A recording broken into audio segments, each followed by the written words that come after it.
So in today's class, we'll discuss about the chapter of tax deducted at source, tax collected at source. After discussing, first I'll just discuss on my own. I'll just tell you how to remember things and all.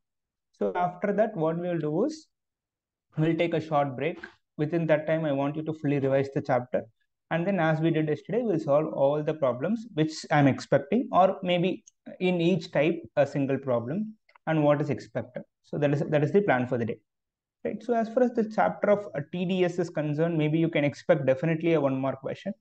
And then if possible, they'll also ask you as an adjustment for disallowance under 40A-I and 40A-IA in the chapter of PGBP in a full question.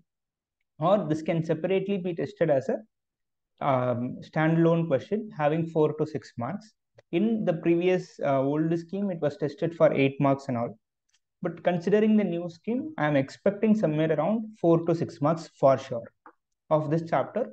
And see, these chapters like house property, TDS, these are pretty much easy. But the only thing in TDS which is required is you should revise it again and again.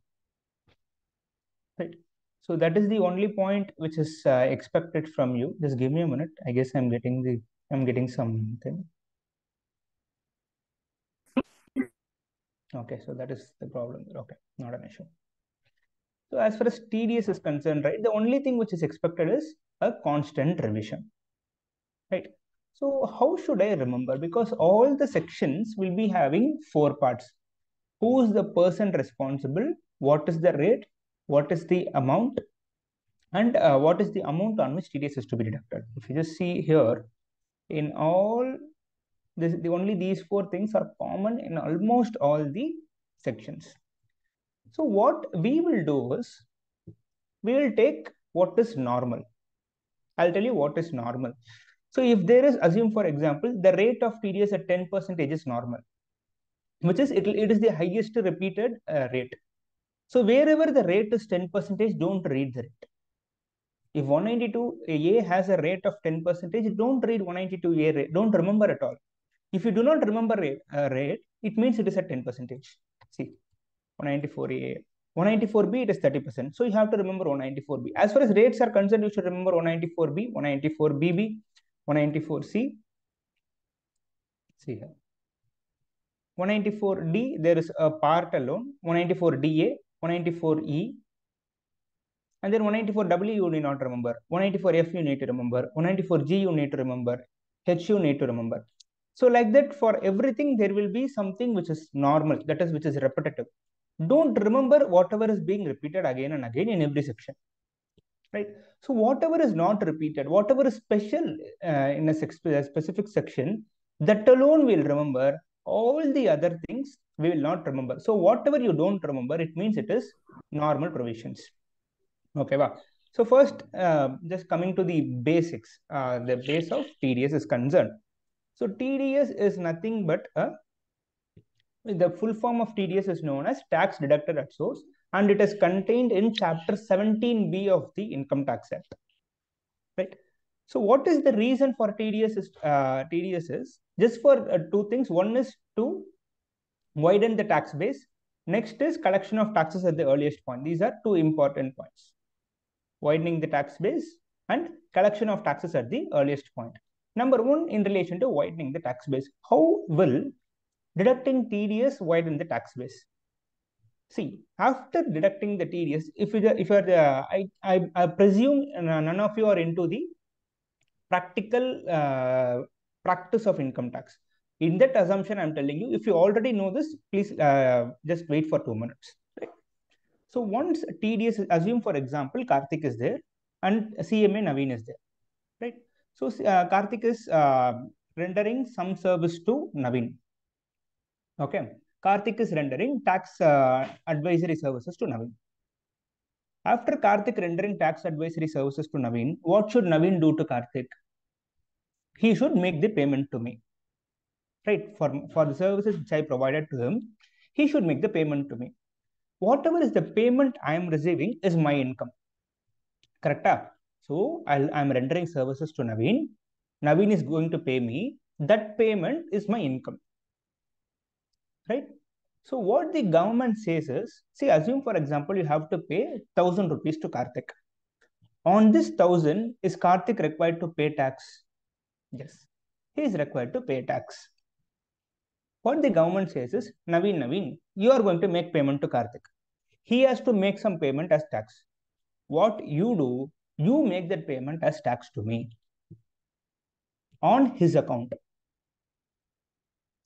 To put it simply, Naveen will go to the government and in Karthik's PAN number, he'll just deposit, assume for example, 1,000 rupees. The remaining 9,000 he'll pay to me.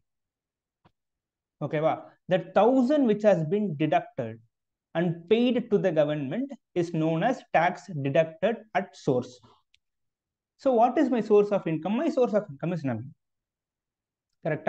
So the tax which has been deducted by Naveen, the tax which has been deducted at source, the 1,000 will be given credit in my account, in my PAN account. So when I'm going to deposit the remaining tax liability, I can claim the credit of that 1,000 rupees. This is the whole idea. So what will happen is, if assuming TDS is not there, after receiving 10,000 from Naveen, I will include it in my income, and the time limit within which I should pay the taxes is 31st of July of the next year. 31st of July of the next year. But here what will happen, every 7th day of the succeeding month, if Naveen is going to pay me in November, on 7th December, he should deposit the 1,000 rupees to the government. So 7th December 2023, the government will receive the 1,000 rupees instead of me paying the same 1,000 rupees on 31st July 2024. Okay, wow. So this is known as collection of taxes at the earliest point. This is where the government can easily collect tax also. Because generally, the person who is paying, the person who is making the payment all over the country, the number is low in relation to the person who is receiving the payment. That is the reason why all the TDS provisions are introduced. Generally, the TDS provisions will be introduced for widening the tax base. Generally. So whenever the government feels there is a tax evasion on a single aspect, immediately what it will do is, it will impose a TDS. And whenever government feels it wants to curtail certain actions of a certain sector, it will again introduce a specific section for TDS. This is the overall idea of TDS. So first, let me know if you understood this. Yes, come on. Fast. Unmute the mic, say yes, no, that's it. If you have any doubts still here, we'll just clarify it. These things will not be tested in exam, other than this objective may be on a theory question. Other than this, it will not be tested, but it will be very, very useful for you in practice. Come on, fast. Understood? Not understood? Any doubts? Shall you go further? Yes, Naveen? Understood? No doubt, sir. No doubt, sir. So we'll go to the next one. I just have a small request alone. So whenever there is a question, feel free to unmute and answer. So don't wait that the next person will answer, right? So that everybody will be waiting for that next person to answer. But I want you to be the person who is answering. So each and every one of you, feel free, unmute the mic as soon as the question is asked. Unmute, answer, go on mute. Okay, cool. The first thing is, we'll just go to the sections. So it is generally contained from section 192. It will start from 192 and it will go to somewhere around 192 or yes, till yes, it is there now. So generally A, AA, like it is A, B, C, D, everything is there in 194. So coming to our, how should we read this for exam? For practical aspects, it will be read differently, I accept. But how should I read the chapter of TDS for the examination? See, first thing is, every section, there are only 4 aspects you should remember. For every section, there are only 4 aspects which you should remember. Number 1 is, what is the amount on which TDS is required to be deducted? Second is, who is the person who is responsible to deduct TDS? Third is, at which point TDS is required to be deducted. Fourth point is, at what rate TDS is to be deducted. So these are the 4 points. First one is amount, second one is person responsible, third one is time of deduction, and fourth one is rate of taxes. These are the 4 things. What we will do is, for amount, what is the normal slab rate? We'll just see. Okay, For person responsible, what is the normal thing, we'll see. For time of deduction, what is the normal, we'll see. For rate, what is the normal, we'll see. Whatever is other than that, we'll just remember. Okay, wow. So the amount in general, what we are speaking now is in general, the limit for amount will be somewhere around 10,000. Okay, I'll just keep the amount alone on hold because it is, I just have some reservations. I'll just let you know that.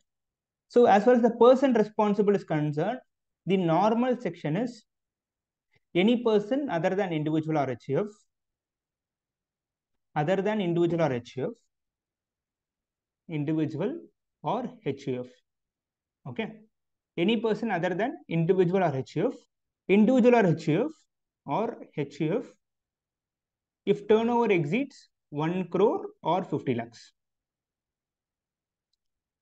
For person responsible, the general norm is any person other than individual or HUF is required to deduct the TDS. If the person is an individual or HUF, if his turnover exceeds 1 crore or 50 lakhs, as the case may be, he is required to deduct TDS. This is the general norm in relation to person responsible. Next is time of deduction. The general norm for time of deduction is at the time of credit or payment, whichever is earlier. This is the general norm. Okay. Rate of tax, the general rate of tax is 10%. Okay. So wherever you are finding these things, don't try to read that at all. Don't even read that. If you do not remember what the rate is for any TDS section, put it as 10. If you do not know whether the person is responsible to deduct TDS or not, just put it individual or HUF, other than individual or HUF, if his turnover exceeds 1 crore or 50 lakhs. If you do not know at which point in time the TDS is required to be deducted, put it as at the time of credit or payment, whichever is earlier. Okay, wow. So this is the general norm. So first, our the deduction in relation to salary will start from, deduction for TDS will start from salaries. Right. So as far as salaries are concerned, any person who is responsible for making the payment as salary is required to deduct TDS on the entire salary paid. So every employer is required to deduct TDS on employee at the applicable rates. So what does this mean? Generally, in case of a salaried class employee, the employer will himself deduct the entire tax of the salary which is being made to the employee. So basically, the entire tax liability of employee will be deducted as TDS by the employer itself. Assume, for example, if Indu is joining in a company, she is getting somewhere around 10 lakhs, right? So if she is getting somewhere around 10 lakhs in the old scheme of taxation, the tax amount will be somewhere around 1,12,500 plus this. So this 1,12,500 in entirety will be deducted as TDS from her salary by the employer itself.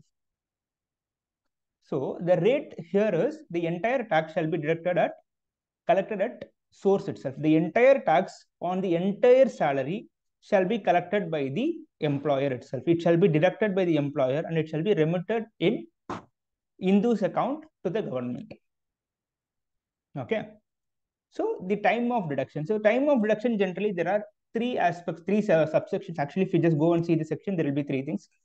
First is it should be deducted at the time of payment. However, if credit is before, you should deduct it at the time of credit. So basically, it will be a replica to section 15, which is the charging section. So here, for the sake of simplicity, I am putting at the time of payment because this is not normal. So the time of deduction in relation to TDS is at the time of payment. Right. So there are certain points which we should remember in relation to salaries. First one is,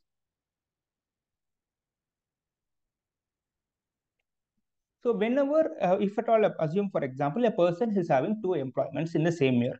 So from April to July, he is with one employer, and from August to March, he is with the second employer.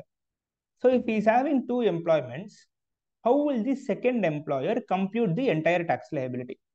So since this is a crash batch, I guess everybody will know about the slab rates of taxation, in which the tax rates are generally based on what is the amount of income you earn. Assume, for example, if from July to March your salary is somewhere around 10 lakhs, you will be having a different slab rate. because this is not a progressive tax, even though this is a progressive taxation, but the tax rates are not same. It is based on the slab rates, correct? So if the person is going to have two employments, in that case, if at all the previous employment's income is not included, the tax rate will be low. The tax which is deducted will be low. The previous employer would have taken 1.5 lakhs of ATC. The current employer will have taken the deduction of 1.15 lakhs in ATC. Same is the case with ATD. 25,000 or 50,000 as the case may be, can be taken, would have been taken by the previous employer. The same would have been taken by the current employer. So generally what will happen is, in case there is a shift in employment, the chances are high that the tax is not computed properly. So that is the reason what the government says is, if you are changing the employment in the current year, and the details of the previous employment should be given in Form 12B to the current employer. In that Form 12B, it will be specifically said as to what is my income of the previous employer, what are all the deductions which are considered there. So it will be colluded together, and in single individuality, the tax will be computed and deducted by the current employer. Okay, that is in relation to Form 12B. Second point is, if the assessee is having any other income from any other sources, he may declare it to the employer. But once such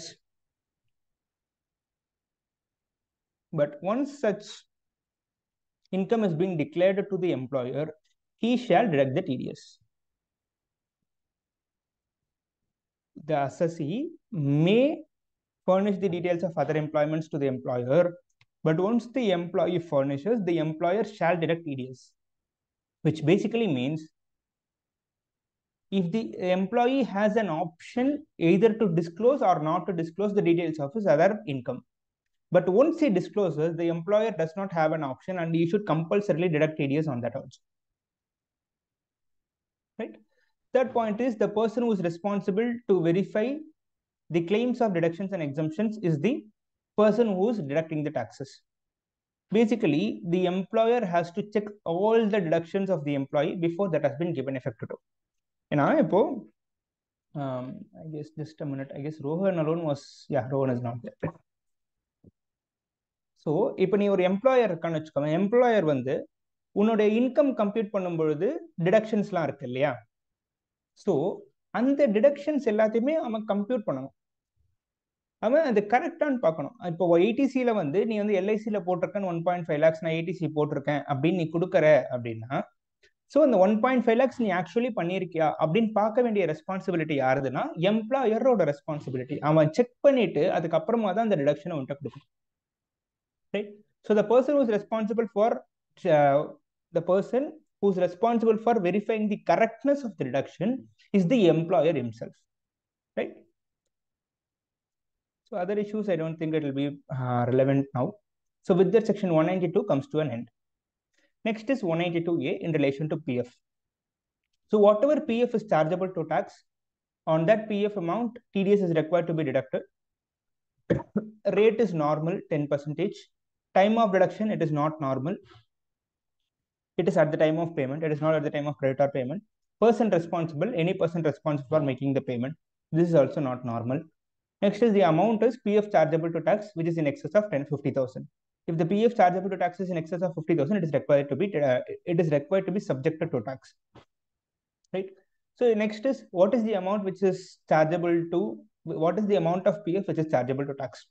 If the person is in continuous employment for a period of 5 years or more, in such case, the PF is not taxable. Sorry. In such case, the PF is not taxable. Right? Second, if he has been terminated before 5 years by reason of his ill health or continuation or discontinuance or contraction of the business, in such case, the PF will not be taxable. If he is for 1 year, he is with one employer, and for the second year, third year, fourth year, and fifth year, if he is with the another employer, the PF which has been received by him from the first employer is not taxable. if it is directly transferred to the PF account of the new employer. Right? So basically, if at all it has not been encashed by him, in such case, the PF is not chargeable to tax. So generally, 3 cases PF taxable irukadu. First, if he is in continuous employment for a period of 5 years, அதுக்கு அப்புறமா வாங்கிட்டானா கிடையாது. Okay, 5 years க்கு முன்னாடியே, if he has been thrown out of his job by reasons of ill health, or if the business itself is discontinued, or other causes which is beyond the control of the employee. If any of the 3 conditions is satisfied, in such case, it is not chargeable to tax. If at all he has been terminated from one employment and is joining the other employer, and the amount is not being received in his hands, but it is directly transferred to his PF account, in such case also the PF is not chargeable to tax. From the practical viewpoint, generally what will happen is, there are very few companies which individually operate PFs. Generally, they go to the statutory, recognized PF which has been maintained by the government. So there, this concept of withdrawing the amount and putting it is not there, because there is only one identification number for a single PAN, right? So using that identification number, you can easily shift employments, and with the new employer, if you just give that identification number, he'll directly deposit the TDS in that account, right? So 192A is done. Is this clear? 192, 192A. Is there any doubts in these two? Shall I go further? Come on, fast, answer. Yes, no, yes, no. Yeah, super. We'll go to section 193. So 193 speaks about interest on securities. So as far as interest on securities is concerned, what do you mean by security is generally, to put it simply, debentures and bonds. To put it simply, I understand there are more things, but for the examination, debentures and bonds. Okay. So the rate here is normal, 10%. So don't read the rate for 193. Time of deduction is credit or payment, whichever is earlier. This is also normal. Don't read this. Person responsible, any person responsible for making the payment. 193. Read this. Fourth is the amount on which TDS is required to be deducted is interest on securities, which is in excess of 5,000. So in 193, you are required to read only two things. One is what is the amount on which TDS is required to be deducted. Amount interest in excess of 5,000, TDS is required to be deducted. Second is the person responsible for making the payment is any person responsible for making the payment. So these are the two things. So as far as the importance of these things in examination is concerned is, 192, generally it will not be tested in exam, but these aspects maybe it can be tested in MCQ. As far as PF point is concerned, the chances are less. I'll have it as B. Okay. And interest on securities, I don't think it will be tested, because it is pretty much simple section.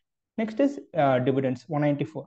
Here whatever is under 194, TDS is required to be deducted on TDS which is paid by the company. Okay, so the rate of TDS here is 10%, normal. Don't read this. Time of deduction is at the time of payment. This is not normal. Person responsible is principal officer of the domestic company. This is nothing but the person responsible. This is similar to this. Any person responsible for making the payment. Same is the case here, but just say, since they want to specifically fix the responsibility, they gave that principal officer of the domestic company is the person responsible for deducting the TDS. If there is any violation, they'll go and catch the principal officer and not the company, right? So the amount which is required to be deducted is in excess of 5,000. This is a A-level section because it is very practically relevant. And in relation to this, just read the definition of dividends which is given under 2 clause 22. Maybe this with 2 clause 22 can be tested, right? Next is 194A, interest other than interest on securities. This is a A-level section. Here rate is normal, so don't read this. Rate is 10%. Time of deduction, normal. At the time of credit or payment, whichever is earlier. Don't read this. Person responsible for deduction, any person other than individual or HUF. Individual or HUF, if his turnover is exceeding 1 crore in case of business, 50 lakhs in case of business profession. Normal, don't read this. So all these three are normal. Don't read this. The only thing which you should read here is amount. Okay. So as far as amount is concerned, interest other than interest on securities will generally contain about interest on savings bank account, interest on FDs or stuff and stuff. Right. So if the interest is in excess of 5,000, TDS is required to be deducted. However, if the person who is responsible for making the payment is a bank or a cooperative society or a post office, in such case, if the interest paid is in excess of 40,000, then TDS is required to be deducted. if the person to whom the payment is made, if that person is a senior citizen, then if the interest crosses 50,000, you are required to deduct TDS. Right? So this is an important section. Let me put it again. All the other things are normal. If the person who's making the payment is a bank or a cooperative society or a post office, and if the person who's receiving the payment is a normal citizen, not a senior citizen, then if interest exceeds 40,000, TDS is required to be deducted by the bank.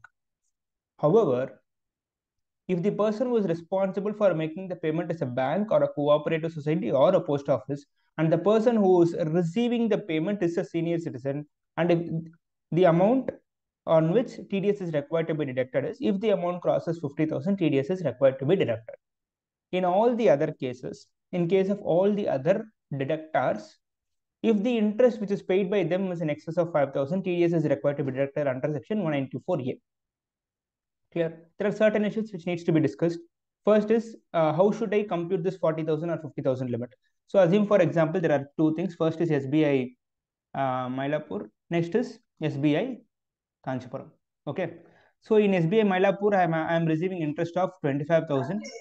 And from SBI Kanchipuram, I am receiving interest of 25,000. Okay. So what is the question is SBI Mylapore or SBI Kanchipuram, is it required to deduct TDS? That is the first question. So the problem which was there in this is, see, generally SBI Kanchipuram will not know this 25,000 of interest which I am receiving, and SBI Mylapore will not know this 25,000 which I am receiving in the pre-CBS era.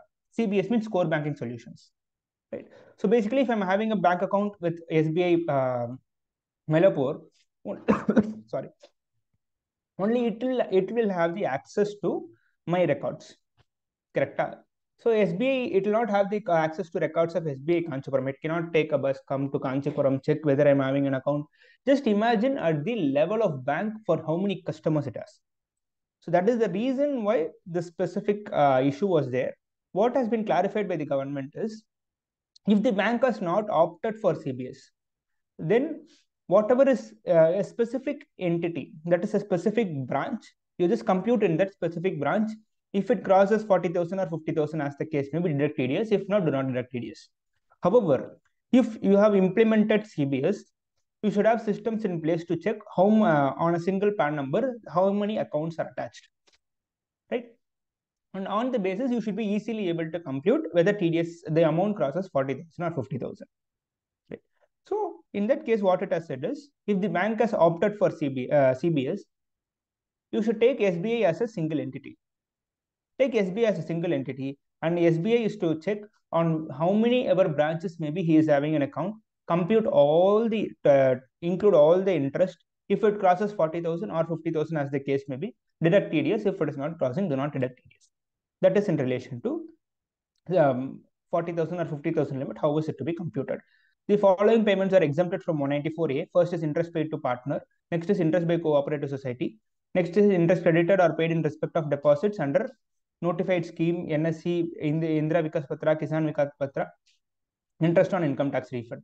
So these things, yeah, might be tested, but this is not that important, right? So next, let us go to section 194B. So generally 194B, 194BB, all these, the rates will be 30%. Here 194B will speak about TDS in respect to winnings from lotteries, crossword puzzles, etc. Right? So here the rate is not normal. The rate is 30%. Time of deduction, again, it is not normal. It is at the time of payment. Person responsible for making the payment, any person responsible for making the payment. The amount on which TDS is required to be deducted is winnings from lotteries, crossword puzzles, etc. Winnings from lottery, crossword puzzles, etc. Right? If the amount exceeds 10,000, 30% tax is required to be deducted. Right? So here also there are certain issues. First is, if the price is partly paid in cash and partly paid in kind. Assume, for example, the famous show which is there now is what, let us say, Super Singer. Okay. So in Super Singer, generally they'll give an Arun Exola house. Correct? So Arun Exola house plus 10 lakhs of cash. சும்மா ஒரு எக்ஸாம்பிளுக்கு, that is not winnings from lotteries or profit purses, சும்மா ஒரு எக்ஸாம்பிளுக்கு super singer lottery அப்படின்னு வச்சுக்கேன், just for example. So if there is 50 lakhs is given in kind and 10 lakhs I'm giving in cash, Okay. So what is the amount which is on which TDS is required to be deducted? 60 lakhs. So 60 lakhs into 30%. Correct? So 60 lakhs into 30%, what will come? Somewhere around 12 lakhs. Correct? Sorry, 18 lakhs, I guess. 30, 18. Yeah, it will be 18 lakhs. Right. So if it is going to be 18 lakhs, but my cash component is only 10 lakhs, how will I deduct tax of 18 lakhs? நான் கொடுக்க வேண்டியதே 10 லட்ச ரூபா தான், மீதி 50 lakhs வீடா கொடுத்துட்டேன். So what will I go and do? Will I break one part of house and give it to the government? It makes no sense, right? So what it says is TDS is required deducted on a whole amount. There is no doubt in it. If the component is not sufficient, so basically, if the cash component is not sufficient, what the deductor should do is he should ask the deductee to deposit that amount. So basically, if I'm going to receive that specific payment, if Karthik is going to receive 50 lakhs of 50 lakhs worth of house and 10 lakhs of cash, what Karthik should do is Karthik should go and deposit in his account in the bank, in the government's, in his account to the government's account, right? So, and what he'll do is he'll take this challan and give it to the deductor, and deductor will mention this in his TDS return. So if prize money is paid in installments, should I deduct it at the first installment itself? No. If prize money is paid in installments, at the time of each installments, you can just deduct the TDS. In case of lucky draw, TDS is required under this section. So specifically, they have said that in case of lucky draw, it is not required. However, a specific amendment was made in 2001, which says that lottery system, lucky draw is to be treated as lottery. Okay. 194B clear? Yes, no, yes, no. First, come on. Time is running. Yes. Yes, sir. Yes, sir. Next is 194BB, which speaks about TDS on winnings from horse race. Winnings from horse race alone, there is no etc. here. Generally, one question which should be tested is winnings from camel race. His TDS is required to be deducted under 194BB. You can easily say no because it specifically says as horse race and the term etc. is not here. Here, the term etc. is there. Here, this etc. is there, but here the etc. is not there, right? So that is one question which will actually be tested. So winnings from horse race. In case of winnings from horse race, the rate is 30%. The time of deduction is at the time of payment. Person responsible, any person responsible for making the payment. Here, if the amount is exceeding 10,000, TDS is required to be deducted. Right? Camel race, I've already said, it is not required to be deducted. Next is 194C. This is very important section. Generally, 194, 194C, 194J, all these areas, there are high chances that it might not be missed in exam at all, because the person whomever is going to take the question paper, if he is having some practical knowledge, he cannot pass a day without passing through these sections of 194C, 194J. Because on a daily basis, generally what a tax professional will do is, if he is a tax professional, if he is practicing, generally he will somebody will phone question him whether TDS is required to be deducted or not on a specific payment. Right? So there are very less chances that he'll not be having any knowledge on 194C or 194J. So basically, these two sections are pretty much important in examinations compared to other sections. Okay. So let's come back to the discussion. 194C will speak about payment to contractors. Okay. As far as payment to contractors is concerned, here the rate time of deduction is normal. First we'll do this. Time of deduction is normal at the time of credit or payment, whichever is earlier. Okay. Person responsible, even though it might seem similar to what has been discussed by us as normal, this is not the same. Because AOP and BOI is also included here. Okay. So generally, what is the general rule for person responsible? Any person other than individual RHF. Individual RHF, if his turnover exceeds 1 crore or 50 lakhs, as the case may be. Correct? In the case, specifically for 194C, individual or HUF or AOP or BOI. So AOP or BOI account, TDS is required to be deducted under 194C if their turnover crosses 1 crore or 50 lakhs, as the case may be. Right? That is in relation to person responsible. So what is the amount on which TDS is required to be deducted? What is the amount on which TDS is required to be deducted? Any amount which is paid as payment to contractors, If the individual contract value exceeds 30,000, if the individual contract value exceeds 30,000, on that specific contract alone, you are required to deduct TDS. If individual contract value exceeds 30,000, on that specific contract which has exceeded 30,000 alone, you are required to deduct TDS. If that condition is not satisfied, if you are making 10 contracts to the same person and the aggregate amount which is paid to him exceeds 1 lakh, then on all the contract payments which has been made to him, TDS is required to be deducted. Right? Individually, if the contract value exceeds 30,000, on specific contracts which is going to exceed 30,000, that alone you are required to deduct TDS. I'll put it this way simply. If the aggregate contract value does not exceed 1 crore, 1 lakh. If the aggregate contract payments made to a single person does not exceed 1 lakh, in that case, what you should do is take all the contract payments, check if there is any single item on which the contract value is exceeding 30,000. If for all the contracts which is exceeding 30,000, deduct TDS. This is in case of aggregate contract payments made to a person does not exceed 1 lakh. If aggregate contract payments made to a single person exceeds 1 lakh, what you should do is on all the contract payments which is made to him, you are required to deduct TDS. Let me give a simple example. First contract value is 40,000. Next contract value is 20,000. Next contract value is 10,000. 10K. 10K, 40K, 20K. In this case, does it exceed 1 lakh? No, it is not exceeding 1 lakh. So on what contracts should I deduct TDS? Under 194C, only on this 40,000 because it is exceeding 30,000. Right? இப்போ இதே இன்னொரு case எடுத்துக்கோ 40,000 40,000 40,000 10,000. In this case, what I should do?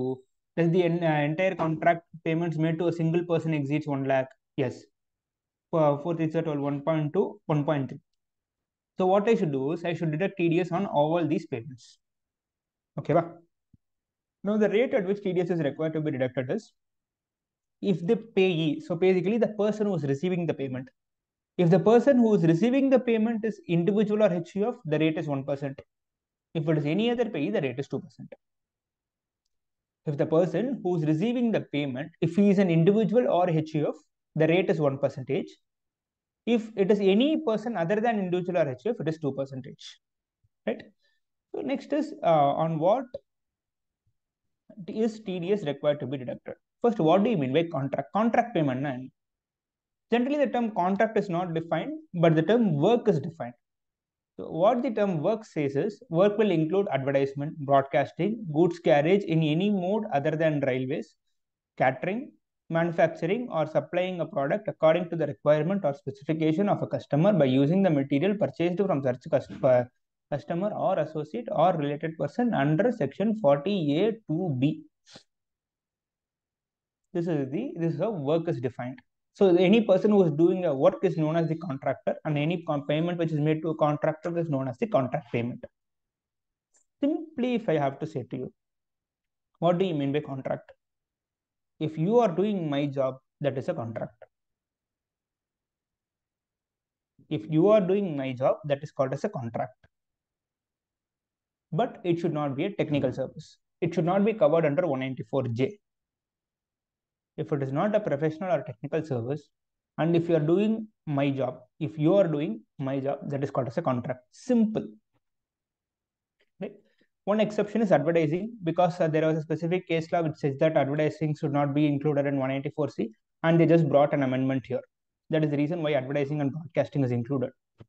Other than that, if you just see goods carriage, whose responsibility is it? It is my responsibility. Somebody else is doing. That is a contract. Catering, whose responsibility is it to provide food? It is my responsibility. Somebody else is doing it. Contract. Okay.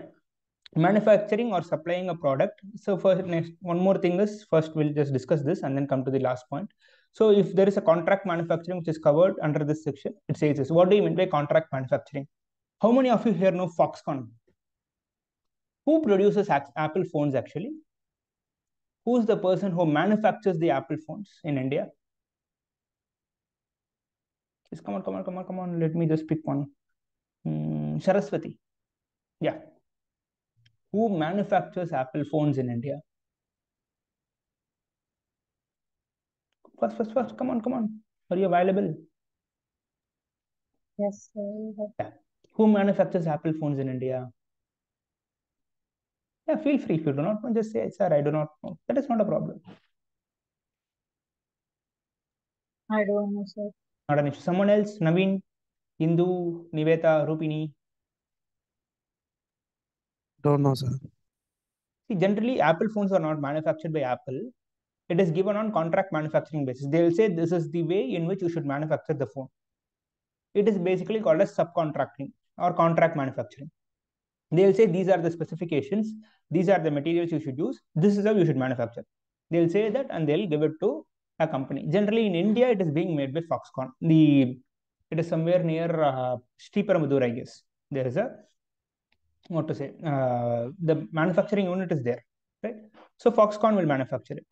That is called as contract manufacturing.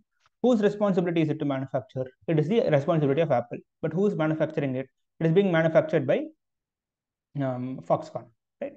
So in that case, that is called as contract manufacturing. So is it required to deduct TDS? Yes, it is required. So TDS is required to be deducted under 194C, right? If payment is made by an individual RHF, next point is, assume for example, I am an individual RHF. My turnover is more than 1 crore or 50 lakhs. As the case may be, 1 crore in case of business, 50 lakhs in case of profession. But I am making payment to a contractor for some personal work. I am asking into what to say some manufacture of furniture for my home. In such cases, am I required to deduct TDS for the payment which is made to the carpenter? It says no, if it is for the personal purpose, you are not required to deduct TDS, right? In case of a transport operator, this is an important point. In case of a transport operator, if he has PAN and he owns less than 10 goods carriage, he owns 10 or less than 10 goods carriage, and he furnishes a declaration that he owns 10 or less than 10 goods carriage, then TDS is not required to be deducted under 194C. In a works contract, we have specifically seen goods carriage in any other mode other than railways. Correct? So any goods transport agency, simple travel, what to say, the lorry service, in the Kutiana service, that one.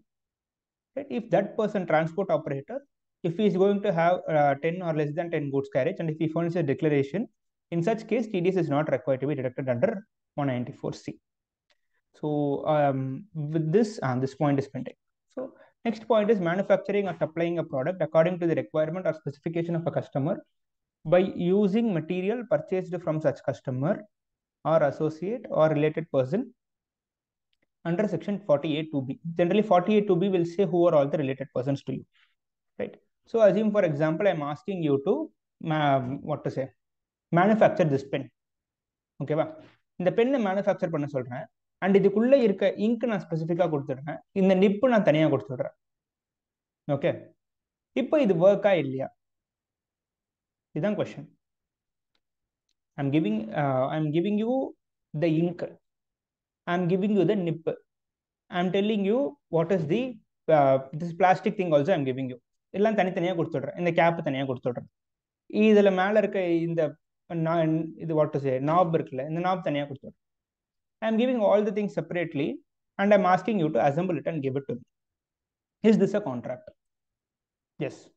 It is a work, it is a contract, and this TDS is required to be deducted under 194C. Yes. Adhe, I'm just telling you, I want this pen. You have manufactured this pen, and I'm asking you to sell me your pen. I'm getting, basically, just to put it simply, நீ manufacture பண்ணி வச்சிருக்க இந்த பெண்ணை நான் வாங்குறேன், இதுக்கு 194C வருமா? வராது. Okay, so if you are going to manufacture it based on my specification and you are going to give, I'm going to give you my products, it will come. Or if it is specifically designed for me, it will come. But if it is a generally available product and you are just customizing it for me, the 194C will not come. Okay, so 194C clear, very, very important section from the examination standpoint and also from the practical standpoint. Is this clear? Shall we go to the next section? Come on, fast. Clear? Yes, sir. Super.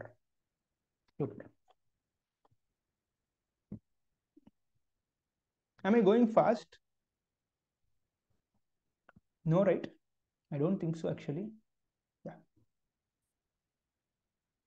Okay. Next is 194D. 194D will speak about insurance commission. Generally, this 194D, 194D, it will speak about insurance, LIC and all. Same is the case 194B, 194BB, it will speak about winnings from lotteries.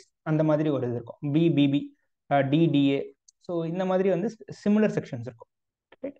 So here, the rate is, if the domestic company, if the payee is domestic company, the rate is 10%. If the payee is any other person, it will be other payee, the rate will be 5%. What do you mean by the payee? The person who is receiving the payment is a payee, right? What is the time of deduction? At the time of credit or payment, whichever is earlier. General rule. Person responsible for making the payment. Any person responsible for making the payment.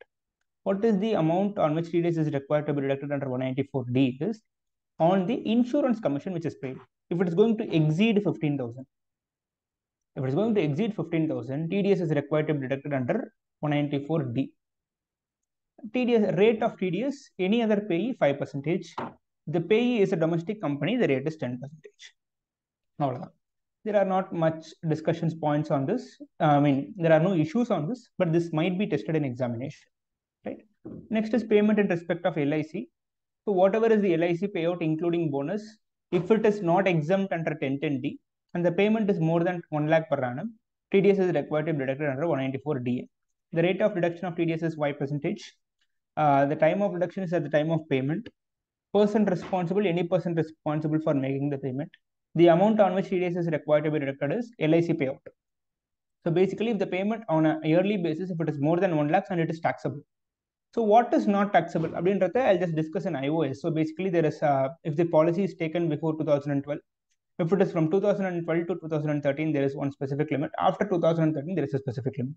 So it will be based on the contribution which is being made. So whatever is the premium I'm paying. So based on that, I'll say whether a LIC premium, basically the LIC payout is taxable or not. I'll just discuss this either under iOS or under ATC. I'll just discuss there. So just for the time being, remember that if the amount is exempt under 1010D, TDS is not required. If the amount is not exempt under 1010D, the amount is TDS is required. Just remember it that way. The amount limit is around 1 lakh. Okay. Next is 194E. It might not be tested in examination because it involves non-resident. However, we do not know because this is a new pattern scheme which is coming. Generally, they should not test this. But considering a Supreme Court decision of Pilcom, there are also chances testing it, right? So let us just revise it as just a simple section. So here the rate is 20%. The rate of deduction of TDS here is 20%, right? So the time of deduction is at the time of credit or payment. This is normal thing. Don't read. Next is person responsible. Any person responsible for making the payment amount for any amount which is paid for participation in an Indian game or sport. Any amount which is paid for participation in Indian game or sport, TDS is required to be deducted under 194E. If that non-resident sports person is coming to India and if he is acting in any advertisement, TDS under 194E is required. And if he is contributing any journal, TDS is required. Right. So here I'll just give you some examples. Take the case of who's now acting Chris Gale. So how many of you here watch cricket? Let me first ask that. How many of you watch cricket? எங்க sir பார்க்க வரீங்க match இருக்கு உட்காந்து class எடுக்கிறீங்க அப்படிங்கிறீங்க. How many of you watch cricket? Fans of cricket?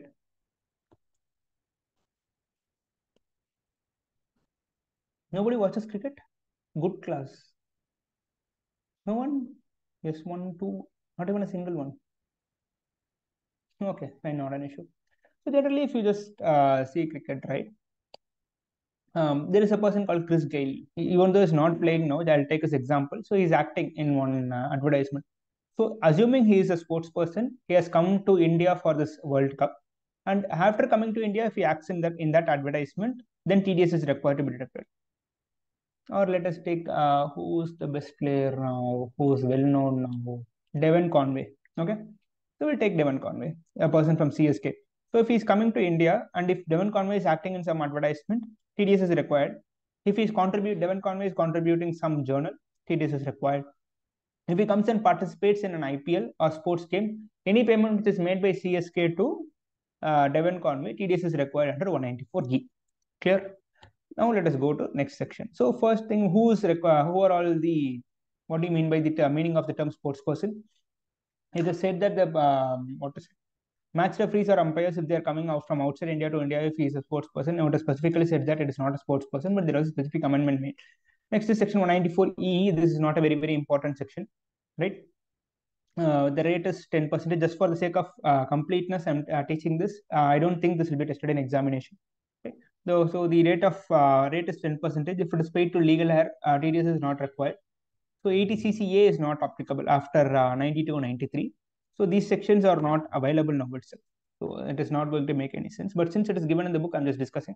The time of deduction is at the time of payment. Person responsible is any person responsible for making the payment. And the amount on which TDS is required to be deducted is if any amount which is being received from a national savings scheme, and if the amount is exceeding 2,500 rupees, then TDS is required to be deducted under 194EE by the government. Right. Next is 194F. Payment on account of purchase of units. Again, this is also not important, right? So let me just skip this only. Yeah. Next is 194G, commission on sale of lottery ticket. Right. So commission on sale of lottery ticket, the rate of TDS is 5%. And the time of deduction is at the time of credit or payment, whichever is earlier. Sorry, this is thing. Person responsible, any person responsible for making the payment. The amount on which TDS is required to be deducted under 194G is any income which is earned as commission, remuneration, or price to person selling the lottery ticket. If the amount exceeds 15,000, in such case, TDS is required to be deducted by the lottery company to that person. Okay, so if you just go to Kerala, you will find this lottery tickets more because it is regularized there. Assume, for example, if a person is selling a lottery ticket, there are 2 tickets which is not sold.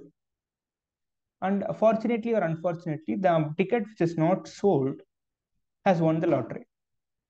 In such case also, TDS is required to be deducted under 194G only. The rate is 5% if the amount exceeds 15,000. Next is commission or brokerage. So 194G is a specific section which will speak about commission on sale of lottery ticket.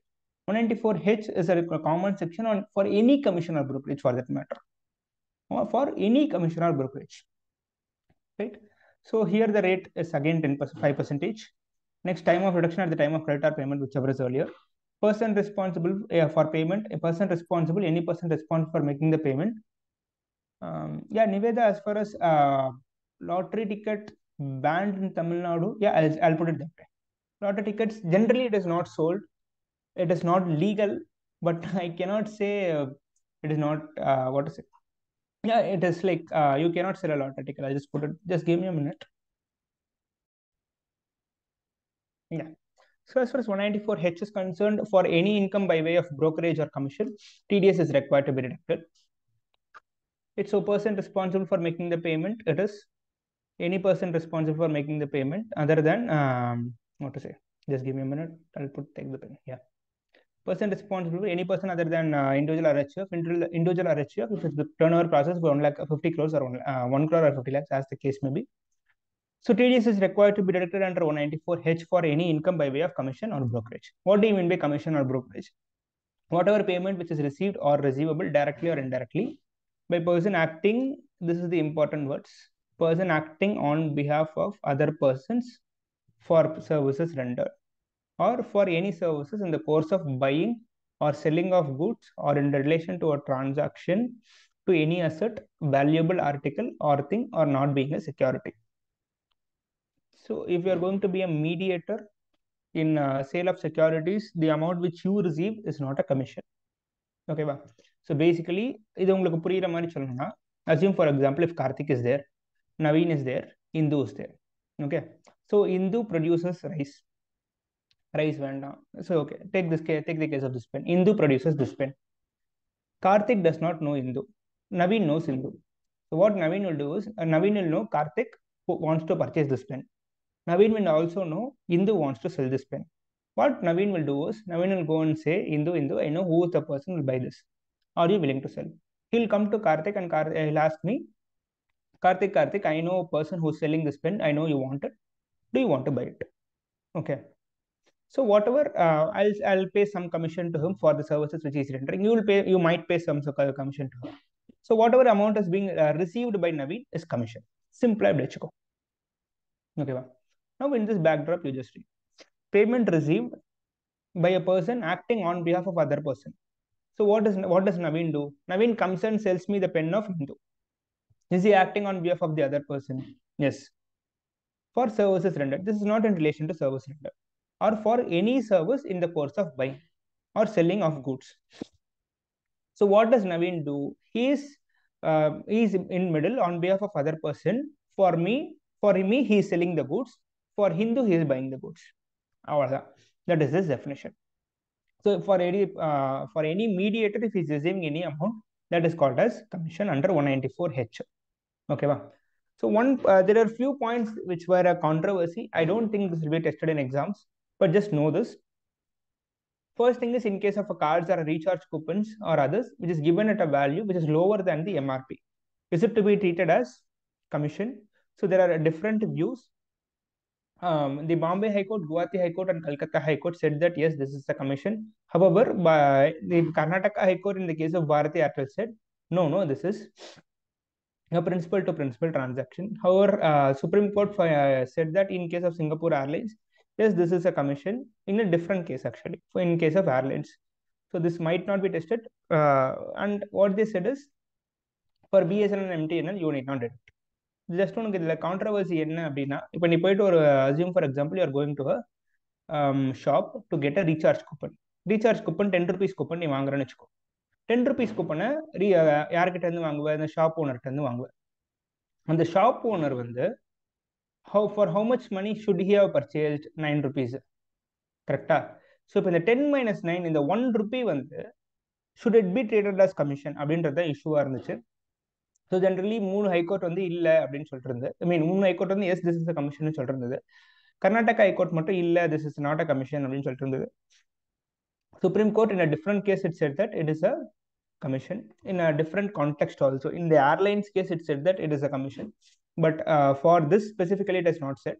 And after this controversy coming into force, already the exception has been provided for BSNL and MTNL. So this is the controversy. Is it clear?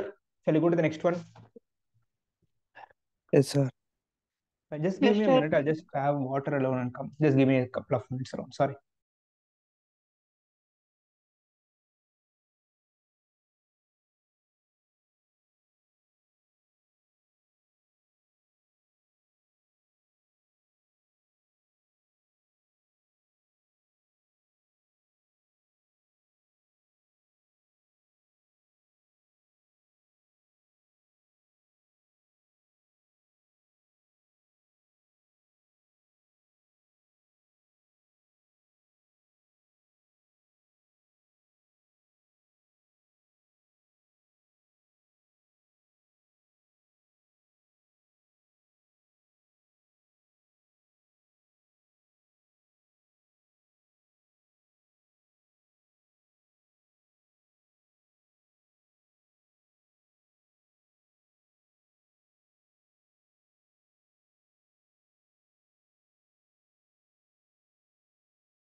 Yeah.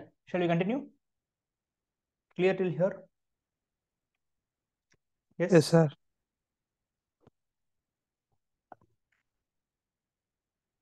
Next is in relation to 194I.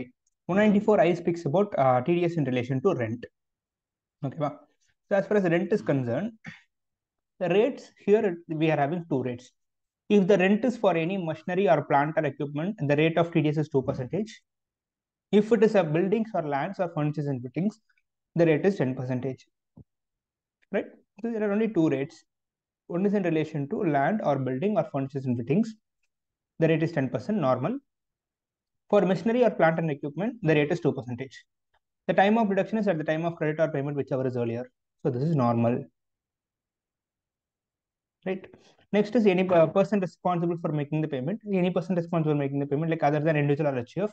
In case of individual or HUF, 50 lakhs or 1 crore. What is the amount on which TDS is required to be deducted is on any rent if the payment is going to exceed 2.4 lakhs. One thing which you should remember here is, see, for any machinery, plant or equipment, the rate is 2. For any land or building or furniture or fittings, the rate is 10%. Hypothetically or theoretically, if there is any rent which is paid for anything other than those which is falling under machinery, plant and equipment, land, building or furniture and fittings, TDS is not required to be deducted. Okay, well, so that is one point which you should remember. Next, there are certain things. First thing, if a room is rented from a hotel, should be treated as rent, and is it required to is there a requirement to deduct TDS under 194I? Delhi High Court and Andhra High Court said that yes, TDS is required to be deducted. However, specifically a circular was said given. Based on that circular, 194I is applicable only if the accommodation is taken on a regular basis. Right? Assume, for example, as a company, I am blocking a room of a hotel so that any of my customers or if somebody from my company comes there, I can have that room accessed. If so, that is the case, TDS is required under 194I. If not, TDS is not required under 194I. So basically, if you are just going to go to a hotel and if the payment is going to exceed 2.4 lakhs, you are not required to deduct TDS because it is not taken on a regular basis. Next is if there is a security deposit which is being paid. Is it requires am I required to deduct TDS on that security deposit? Specifically, they have said that on the basis of a specific circular, they said that TDS is not required to be deducted based on Circular 35 of 2016. However, if the security deposit is adjusted for rent, if that security deposit is adjusted for rent, then TDS is required to be deducted on that specific security deposit. That is in relation to 194I. Next is 194IA, transfer of immovable property. This is an important section. So here the rate is 1% of higher of stamp duty value or sale consideration. This is very, very, very, very important because this was a recent amendment. Prior to this, it was 1% of sale consideration. Now, it is 1% of higher of stamp duty value or sale consideration. Time of deduction at the time of credit or payment, whichever is earlier, any person responsible for making the payment, including an individual, because for all the other sections, if you are required to deduct TDS, you have to get something called as a TAN number. But for 194IA, you are not required to get a TAN number for deducting TDS under 194IA. There are certain other sections also. I'll come to that. So first, this is the section. For 194IA, you are not required to get a TAN number, right? So on what amount am I required to deduct TDS? If the consideration or the stamp duty value, if it is exceeding 50 lakhs, for transfer of a immovable property, transfer of a immovable property. And if the consideration is more than 50 lakhs, consideration or stamp duty value, if it is more than 50 lakhs, then TDS is required to be deducted under 194IA. So what do you mean by the term consideration? Consideration, it will include everything: club membership fee, car parking fee, electricity or water fee, maintenance fee, advance fee, charges, incidental transfer, everything. So whatever you are paying, that is known as sale consideration, right? 194IA is not applicable only for agricultural land, and for this section, TAN is not required. This is a very important section. Let me put it again. So 1% of higher of stamp duty value or sale consideration, TDS is required to be deducted under 194IA, right? So the time of deduction is at the time of credit or payment, whichever is earlier. And if the amount is going to exceed 50 lakhs, you are required to deduct TDS under 194IA. Okay, well. Next is 194IB. This is corollary to 194I. Corollary to 194I. So basically, if a case is not covered under 194I, it will be covered under 194IB. Let us just go to 194I. Who is required to deduct TDS under 194I? Basically, this is for business purpose, correct? Any person responsible for making the payment. Basically, it is any person other than individual or HUF. Individual or HUF, if his business turnover exceeds 1 crore or 50 lakhs. Any person other than individual or HUF. Individual or HUF, if his turnover is going to exceed 1 crore or 50 lakhs. In the case, it is specifically applicable to a person who is an individual or HUF other than for those for whom 194I is applicable. Right? So அதே மாதிரி அவளோட personal purposes வர properties, even though if a person is covered under 194I for business purposes, if he is going to take a house on rent for his personal purpose, 194I la TDS varadu, because that is not for business purpose. However, for 194IB la, he will also be covered. Right? Here the rate of TDS is 5%. Here the one of the most important point is here the time of deduction is very, very peculiar. The time of deduction is at the time of credit of rent of the last month. When should I deduct TDS? At the time of crediting the rent of the last month or vacating the property, whichever is earlier.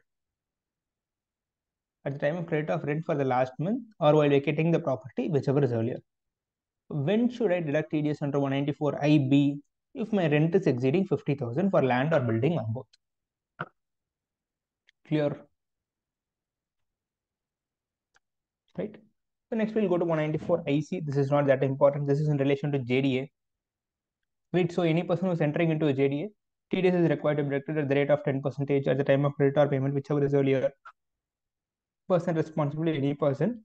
So whatever payment is made in relation to a JDA, TDS is required to be deducted. Right? This is not a very important section. Next is 194J. This is a pretty important section. Right? That's where 194J is concerned. This is for all the technical or professional services. Let me just give you a backdrop why 194J came is, what the department tried to do was they wanted to wanted to deduct TDS for even for professional and technical services under 194C. So what the court said is you cannot do it. So what they did for advertisement and broadcasting alone, they put it under 194C. For all the other things, they brought in 194J. That is the reason why 194J was brought in. Right? So as far as 194J is concerned, TDS is required to be deducted for all the professional or technical services, royalty, non-compete fee, director's fee. Right? So assume, for example, I'm going to provide a professional service or a technical service. If I'm going to provide a professional or technical service, TDS is required to be deducted. What do you mean by professional or technical service? All those things are defined under 917 of the Act. But I'm not getting deep into what do you mean by professional or technical service, because that will go to managerial, technical or consultancy services. It will just go that way. But I'm not getting deep into it. It will just go to the definition of FTS. Right? So next is royalty. Royalty, again, it is defined under 916 of the Act. For the want of time, I'm not discussing it. Next is non-compete fee. So if assume, for example, both of us are doing a business and you say that, Karthik, you know this business pretty much better. Since we are not having a good terms, you should not compete here. You should not do this business. Go and do somewhere. I'm going to pay you this amount. That is called as non-compete fee. So non-compete fee TDS is required to be deducted under 194J. Next is director's fees. So here the limit is, other than director's fee, the limit is 30,000. So director's fee, there is no limit. Even if you are going to pay ₹1 as director's fees, TDS is required to be deducted. For all the other things, the limit is 30,000. Right? So the person responsible for deducting the TDS, any person other than individual RHF, if a good business turnover is going to exceed 1 crore or 50 lakhs. Right? Time of deduction of TDS is credit or payment, whichever is earlier. This is normal. This is normal. Rate of TDS. Rate of TDS, it is very, very simple. Most of the cases, it will be 10 only. Most of the cases. However, if the payee is in the business of operation of a call center, the rate is 2%. If the payee is in the business of a call center and if he's going to pay any of these payments, the rate is 2%. For any other person who's not in the business of call center, only for this FTS, fees for technical services, only for this FTS, the rate is 2%. For all the other things, 10%. Right? In royalty, there are multiple royalties.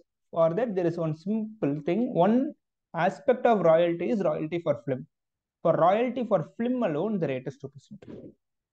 Let me put it differently this time.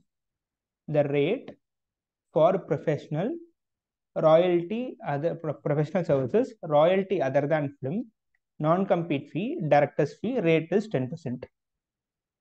Technical services and royalty for film, rate is 2%. If the payee is in the business of operation of a call center, for all the payments, the rate is 2%. So totally, you should have 3 buckets. If the person is in the business of operation of a call center, rate is 2%. Second, if the payment made is FTS, TDS is the rate of 2%. If payment is made for the purpose of royalty of a film, rate is 2%. In all the other cases, rate is 10%. First, clear with this. This is a very, very important section. Clear? Yes. Come on, quick, give an answer. Okay. Next, let us go to the further sections. Next is 194J. What do you mean by professional services? Any legal, medical, engineering, architectural profession of accountancy, technical consultancy, interior decoration, advertisement, or profession notified by the board for the purposes of 44AA. So FTS, the meaning of FTS is managerial, technical, or consultancy services. I understand there are multiple discussions on this term technical. I'm not getting into it. That is the end of discussion under 194J. Next is 194K. So 194K is corollary to 194.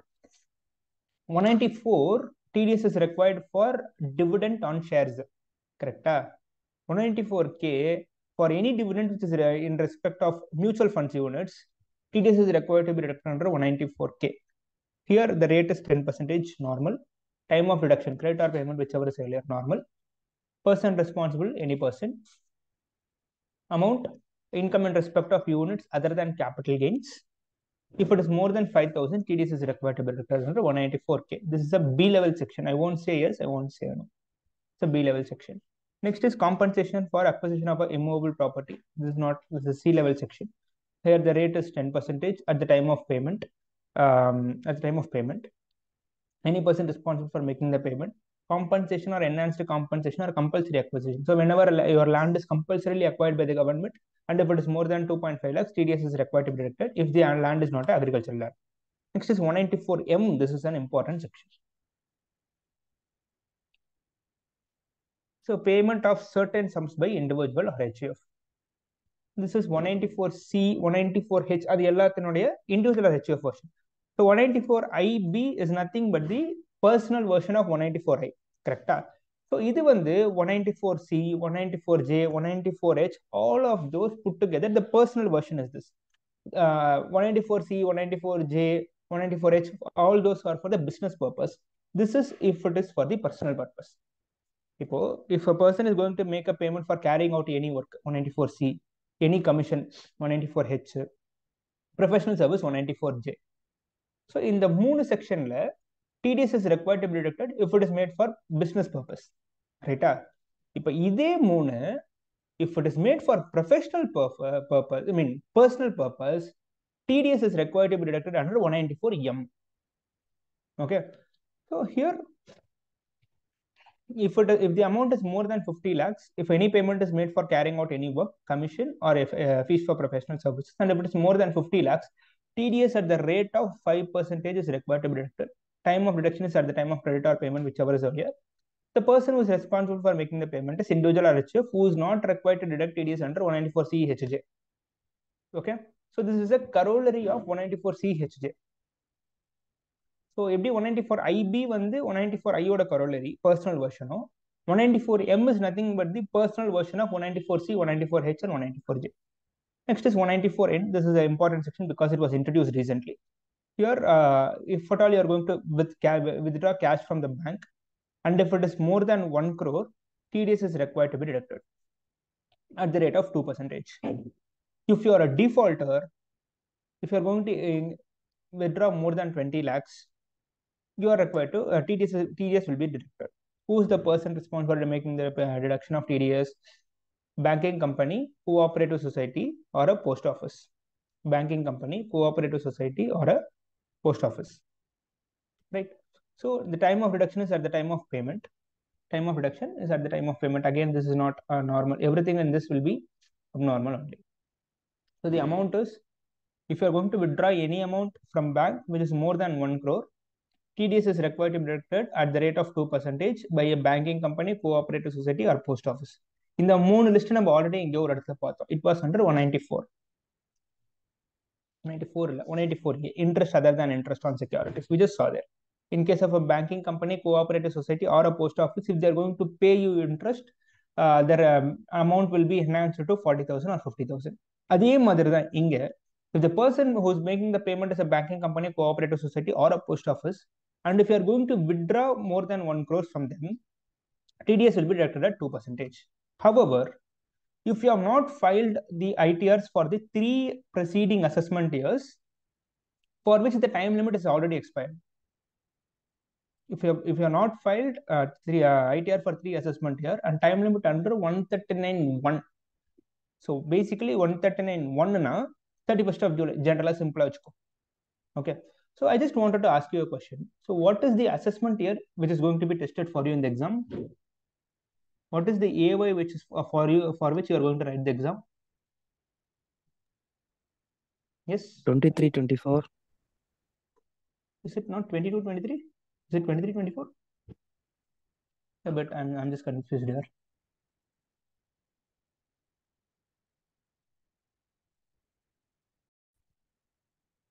So assessment year 23 to 24. So you should go for 3 assessment years, 22, 23, 22, 23. Next is 21, 22, 20, 21. So if some person has not filed the ITR for all the 3 assessment years, he will be considered as a defaulter. So general, if assessment year 2021, the date was somewhere around 15th of January. 21-22, the date was 31st of December 2022. Assessment year 2021, the date was 15th of January, 10th or 15th, 10th of January. Yeah, it was 10th of January 2021. For 21-22, the date was 31st of December 2021. For 22-23, the date was 31st of July. For 23-24, again the date is 31st of July. Okay, ma'am. So 22-23, in the 3 dates may already முடிஞ்சிருக்கு. So if a person has not filed his returns for 2021, 21-22, and 22-23, in such case, he'll be considered as a defaulter. If a person is considered as a defaulter, if he is going to withdraw more than 20 lakhs from bank in cash, if he is going to withdraw more than 20 lakhs in cash from bank, what will happen is, up to 1 crore, the rate will be 2%. If it's going to withdraw more than 1 crore, the rate will be 5%. Up to 1 crore, 20 lakhs to 1 crore, the rate is 2%. More than 1 crore, the rate is 5%. That is in relation to 194 EN. Is everybody clear? This might be tested in MCQ. Yes, yes, clear. Come on. Answer. Yes. Shall I go to the Yes, next sir. section? Next is 194O. So 194O, I don't think it will be tested for you. But since it's a new section, it might be tested, right? So if a payment is being made, the section reads as the payment of certain sums by e-commerce operator to an e-commerce participant. If an e-commerce operator is going to make a payment to an e-commerce participant, then TDS is required to be deducted. First, what do you mean by e-commerce? E-commerce means supply of goods or services or both, including digital products over digital or electronic network. Best example, Amazon, right? E-commerce operator is the person who owns, operates, manages the digital or electronic facility. Basically, the Amazon is the e-commerce operator. Who is the e-commerce participant? The person who is selling goods through Amazon is known as the e-commerce participant. I hope you should be aware of this, that all the products which are sold in Amazon are not sold by Amazon itself, right? So basically, it is just a marketplace. There will be multiple sellers, there will be multiple buyers. It is just a platform. Simple market, right? It is not, Amazon will not sell you anything. It will just say that this it is just a marketplace. Just assume a vegetable market in your city. So where the market as an institution will not sell you anything, but multiple sellers will come to the market, multiple buyers will come to the market. Just a place. Similarly, Amazon is a place, right, where the goods are sold. So basically, the person who's selling the goods is the e-commerce participant, right? So any sale of good or provision of service by an e-commerce participant through an e-commerce operator, TDS is required to be deducted. However, deduction is not required if e-commerce participant is an individual or a chief. If the e-commerce participant is a person who is selling, if it's an individual or a chief, TDS is not required to be deducted. And if the total amount of sale which is being made does not exceed 5 lakhs, TDS is not required. Right? The person responsible for deducting is e-commerce operator. Time of deduction at the time of credit or payment, whichever is earlier. Rate of TDS is 1%. If it is a no-pan case, the rate is 5%. Okay. Why this specifically comes is, for no-pan cases under 206 AA, there are certain exceptions. One of that exception is 194. Right. Next is 194P. 194P is certain specified senior citizens. This is basically a section which was introduced for the benefit of senior citizen who is having more than 75 years of age. If a person is going to have more than 75 years of age, and if he's going to have only a single bank account, and if he's going to have only a single bank account, and all his income and interest is being credited to the bank account. Basically, if he's going to receive pension, that is also credited to that bank account. He's going to receive an interest that is also credited to that bank account. Then TDS is required to be deducted by that bank under 194P at the slab rates. This is similar to 192. 192ல வந்து எப்படி எம்ப்ளாயியோட மொத்த tax லைபிலிட்டியுமே employer deduct பண்றானோ, similarly in case of 194P, the entire tax liability of the specified senior citizen, that is the person who is going to have more than 75 years of age and is just going to have a single bank account where all his pension and interest income is accrued. In such case, TDS will be deducted by that specified bank under 194P. Okay, this might be tested in exam actually. So this is what has been discussed previously itself. So this is 194P. 194, 194Q I just intentionally kept in abeyance because I want to discuss it with 194Q. I am not discussing it now because after P it should be Q. I want to discuss it with 206C1H. So that is the reason I am not discussing it now. First, I'll now discuss 194R. As far as 194R is concerned, it's a specific section which was introduced recently, right? This was introduced with an intention to tax the, what to say, any, just give me a minute. Yeah. This 194R was introduced for the purpose if there is any benefit of perquisite, if it is arising from the business or profession, then TDS will be deducted under 194R. This is an important section, right? So here the rate of reduction of TDS is 10%. Time of reduction, it is not provided. So basically what we can take is, whenever you are going to render, give that benefit of perquisite, TDS will be deducted, right? So who is the person responsible for making the deduction under 194R is any person other than individual or HF. Individual or HF, his business turnover exceeds 1 crore or 50. Right. Next is amount. Amount is the benefit or perquisite, whether convertible into money or not. This is very, very important, whether convertible into money or not, arising from the business or exercise of profession. So basically, if some person is going to give you some gift which is free of cost, and if it's going to exceed 20,000, and that person gives it to you because you are going to organize, because of your business or profession, in such case, TDS under 194R will be deducted, right? So if somebody is going to give you a benefit, assume for example, what to say, if he's going to give you some car, or I'll put it this way, just put it simply, jailer, they have given the car, right? After the jailer event, the producer gave the car. Assume for example, if it's some other business, that will be deducted, for that car, they are required to deduct TDS under 194R. Fine. So next is 194S. 194S is in respect of this VDA. VDA is nothing but the virtual digital asset. This is specifically called as TDS on crypto transactions. So for TDS on crypto transaction, the rate is 1%. Time of reduction is at the time of credit or payment, whichever is earlier. The person responsible is any person responsible for making the payment. So whatever consideration is paid for purchase of a VDA, TDS is required to be deducted. Right? So just don't read this heading. The heading is wrong. Right? This is for purchase of VDA. So specified person, if he's going to purchase more than 50,000 of crypto or virtual digital asset, including NFTs, if he's going to purchase more than 50,000, TDS is required to be deducted. In case of other than specified person, the rate is 10%. Specified person is generally individual or HF. Other than specified person is any person other than individual or HF. So this is the last section of what to say, the TDS. One section alone is left. 194Q is left. I'm well aware.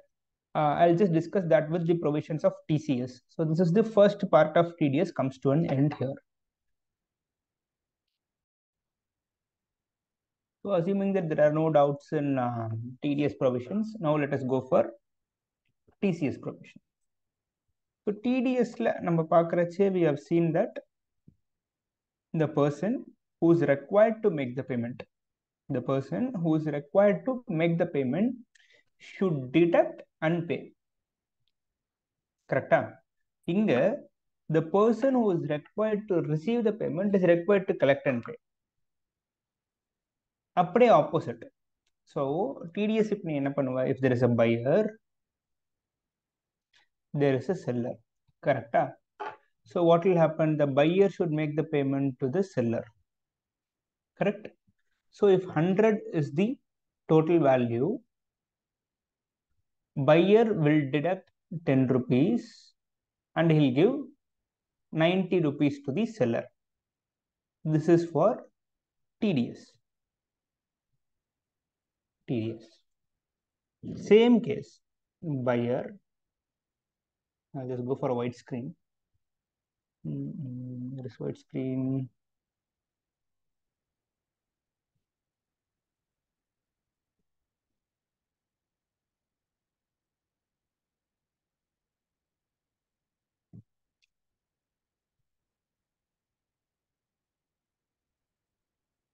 This will go there.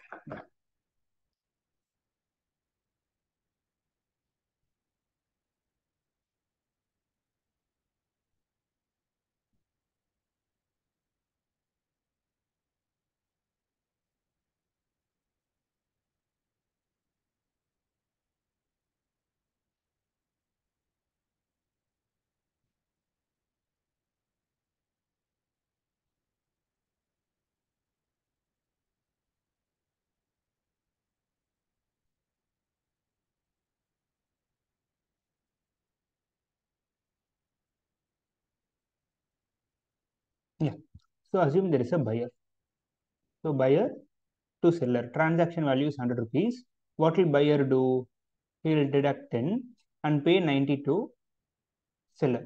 This is called as TDS. Correct? இப்போ TCSல என்ன ஆகும்னா, buyer, seller, he will collect 110, buyer will pay 10 extra. Buyer will pay 10 rupees. So seller will collect 110, he will take 100 rupees and pay 10 rupees to the government. This is TCS. So if the buyer is going to deduct and then pay, that is the case of TDS. If the seller is going to collect and pay, that is known as TCS.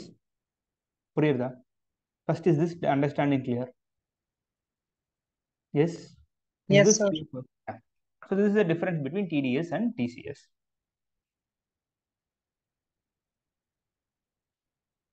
So as far as TCS provisions are concerned, this is I'll just give you the rates first, and for the remaining part of 206C 1G and 1H, that is very, very important. Those things we'll separately discuss. So for all these things, generally how the rate will be is if the person who is required to, who is the seller, he will collect and then pay to the government. If the person is going to sell alcoholic liquor for human consumption, he should collect TCS at the rate of 1%. Right? Generally, we'll split it by 3 rates. Right? First is 1%. So alcoholic liquor for human consumption, scrap, minerals and lignite, purchase of motor vehicle in excess of 10 lakhs. In all these cases, the seller is required to collect 1% extra of the sale value and he is required to remit it to the government. Same before 7th of the next month. Right? So anything in relation to forest other than tendu leaves, timber obtained by any mode other than forest lease, under a forest lease other than forest lease, forest to produce other than tendu leaves. Right? Timber and then forest produce other than tendu leaves, rate is 2.5%. For tendu leaves, the rate is 5%. Okay, wow. So timber other than fully timber, either it is under a forest lease other than forest lease, 2.5%. Forest produce other than tendu leaves and timber, 2.5. So basically, other than tendu, any forest produce 2.5. Tendu leaves 5%. alcoholic liquor for human consumption, scrap, minerals, purchase of motor vehicle 1%. Right? Then parking lot, toll plaza, mining and quarrying, it is 2%. Okay, so these are some things, and these three things are specific, we'll discuss. Okay, so this is the basic overview of TCS provisions. Here, or they can only play with the rates, nothing else might be important, and this I just will keep it under B category till this alone. But 194Q and 2061H, that part it might be under A, that is not an issue. Right. So next is sale of who's required to deduct TDS, central government, state government, a local authority. I'm not speaking about these three, 11, 12, and 13. We'll discuss separately. Other than 11, 12, and 13, central government, state government, local authority, corporation, authority, company, firm, corporate society, individual or HF whose turnover exceeds 1 crore or 50 lakhs, as the case may be. Basically, any person other than an individual or HF whose turnover does not exceed 1 crore or 50 lakhs. Right.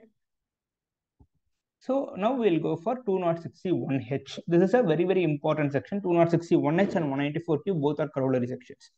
Right? 2061H was introduced by Finance Act 2020. 194Q was introduced by Finance Act 2021. Right? So we have already seen that for sale, 194C is not applicable. For sale of a product, 194C is not applicable. Already correct? So 2061H, who is required to deduct TDS? Who is required to collect TCS? Sorry. Under 2061H, he has to satisfy twin conditions for a transaction to be subject to TCS. First condition is that specific person's individual, that specific concerns, sales or gross receipts or turnover should exceed 10 crores in the preceding previous year. It should exceed 10 crores in the preceding previous year. Next is customer level condition. So if he is receiving any amount as consideration for a sale of goods exceeding 50 lakhs. So first, if assume for example, I am the person who is responsible for deducting TCS. What are the conditions should I satisfy for collecting TCS? Is my preceding previous year's turnover should exceed 10 crores. And for a transaction to be subject to TCS from that specific person, right, I should have received sale consideration exceeding 50 lakhs. I'm the seller, you are the buyer. Okay. So when should I collect TCS? My preceding previous turnover should have exceeded 10 crores and you should have bought goods from me for a value exceeding 50 lakhs. If these two conditions are satisfied, in such case, that specific transaction will be subjected to TCS. Right? What is the rate of TCS? It is 0.1% of sale consideration exceeding 50 lakh rupees. So it is not like in the TDS provisions, if you just remember, if your limit crosses 40,000, the entire amount it is required to be deducted for TDS.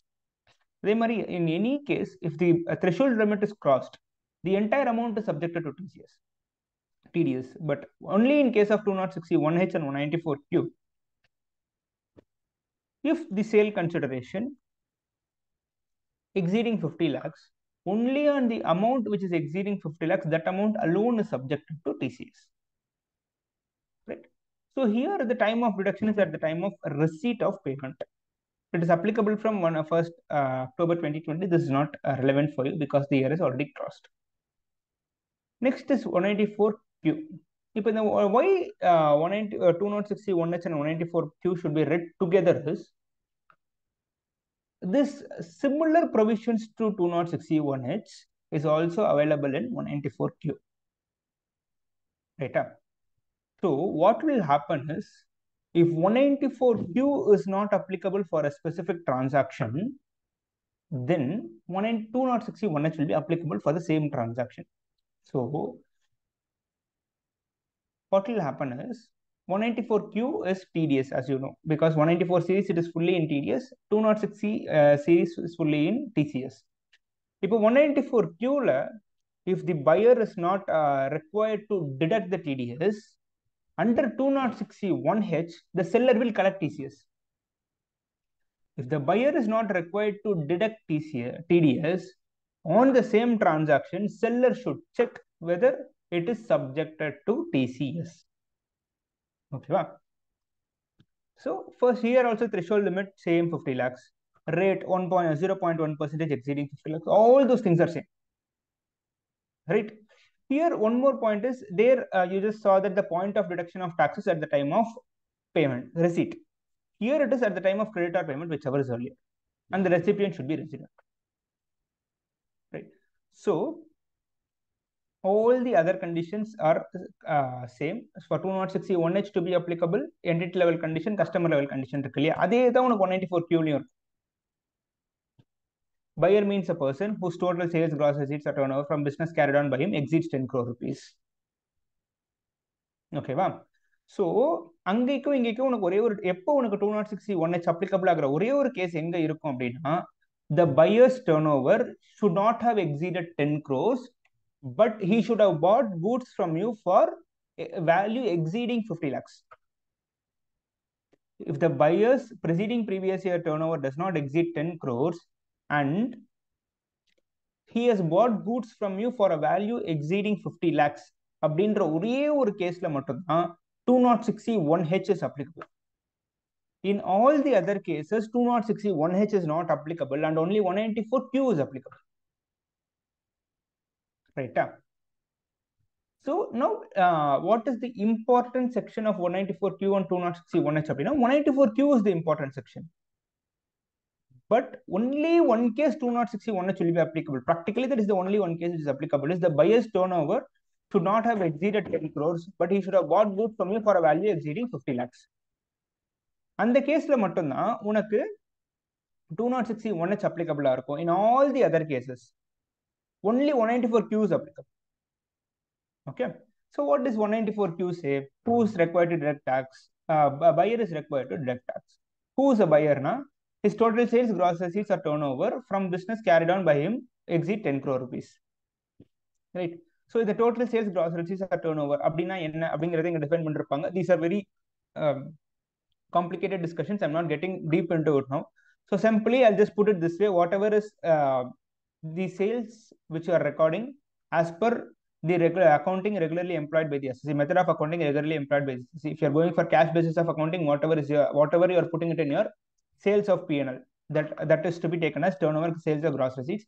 There are multiple discussions on this. I'm not getting deep into it. Right. Second, what is the meaning of goods? The term goods is not actually defined because in any pathena, on what amount you should require deduct TDS, purchase of goods of value exceeding 3 lakh rupees. The term goods is not defined in the act, right? So the term goods, since the goods is not defined, we'll just go for two acts. One is CGST Act, other one is Sale of Goods Act. In CGST Act, it says goods means every kind of movable property other than money and security, but it will include actionable claim. Okay. As per CGST Act, your goods definition will include actionable claim. However, as per Sale of Goods Act, it will not include actionable claim other than actionable claim. So the term good is not specifically defined at all for that matter, and the area of conflict between the two acts is in relation to actionable claim. In my sales, should I include, for the sale of goods, so basically if I'm going to sell an actionable claim, am I required to deduct TDS or not? இதுதான் ஒரே ஒரு பாயிண்ட்ல வந்து நிற்கும். But what we would generally say is don't have a mismatch between GST and income tax because they are just integrating it. But is this view also right? Sale of Goods Act body, the term goods will not include actionable claim. Is that view right? That is also right. There are two views possible for this in relation to actionable claim. Next, let us take some small case studies. Right. So if the assessee is a doctor, if he's going to have a clinic and also a medical shop, the turnover of medical shop is 8 crores and turnover of clinic is 3 crores. Is the assessee liable to deduct TDS under 194Q? இங்க என்ன try பண்ணிருக்கோம்னா, business ஒரு turnover 8 crores, profession ஒரு turnover 3 crores, ரெண்டுத்தையும் சேர்த்தா 11 crores வந்துரும். If you are going to add both the business and profession's turnover to find out this turnover, or should you only take the business turnover? அதுதான் எங்க case. So it was specifically that business does not include profession.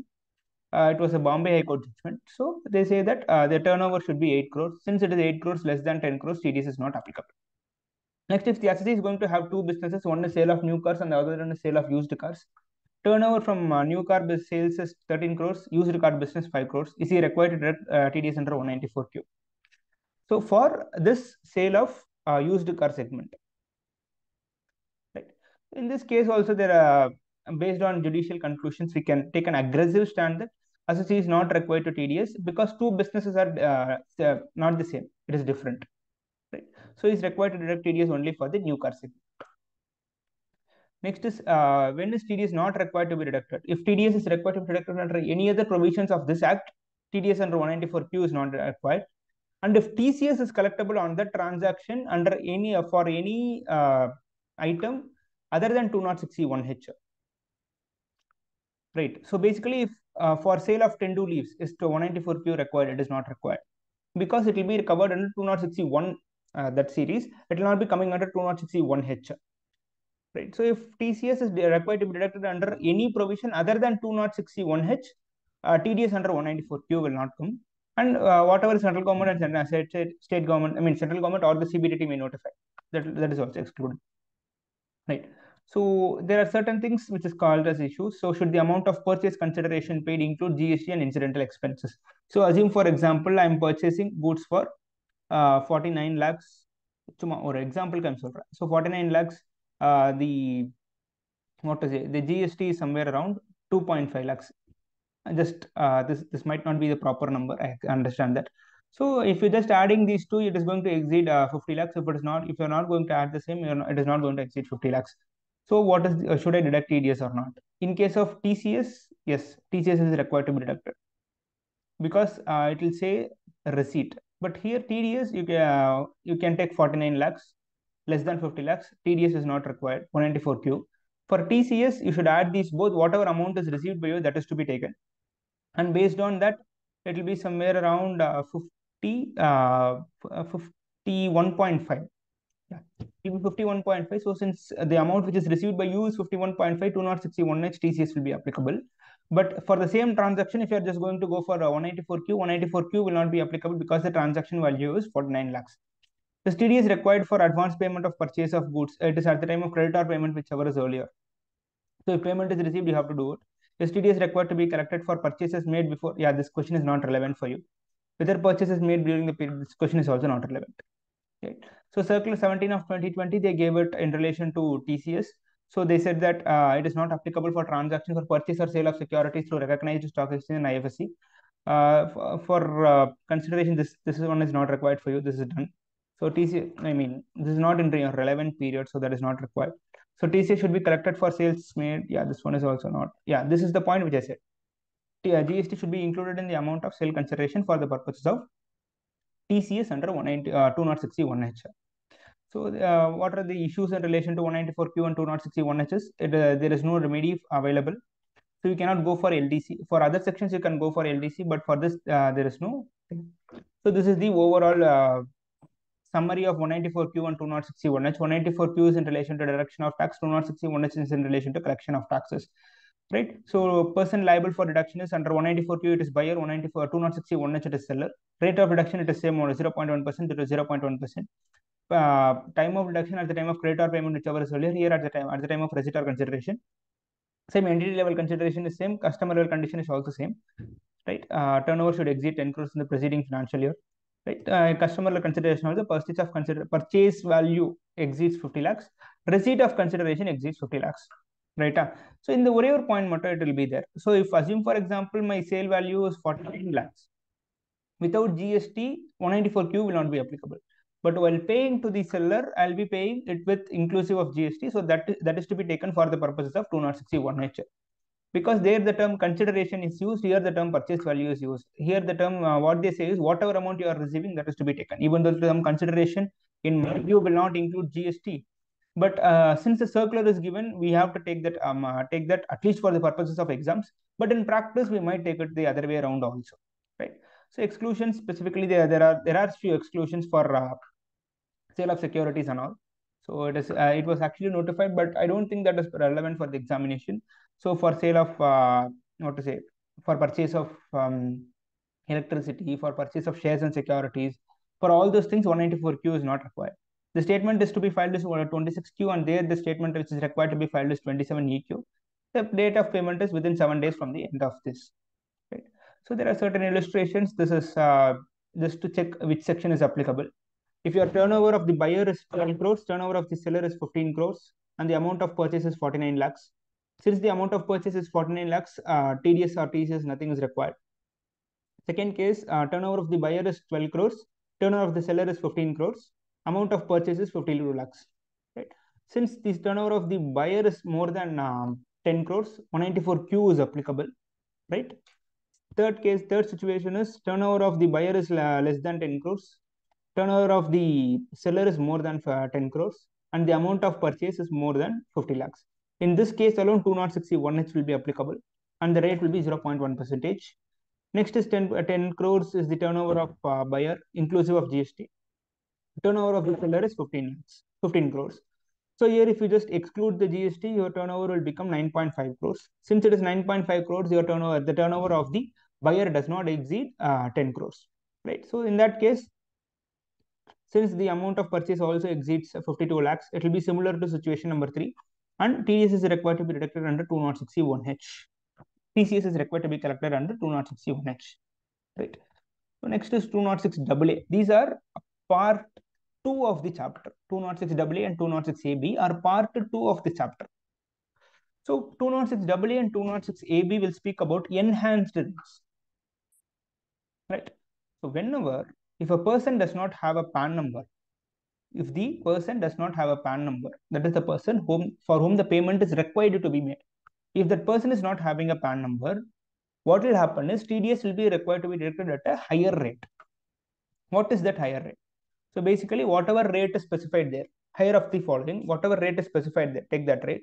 Rate or rates in force, mostly 1 and 2 will be the same. Most of the cases, 1 and 2 will be the same. Or 20%, whichever is higher. Or 20%, whichever is higher.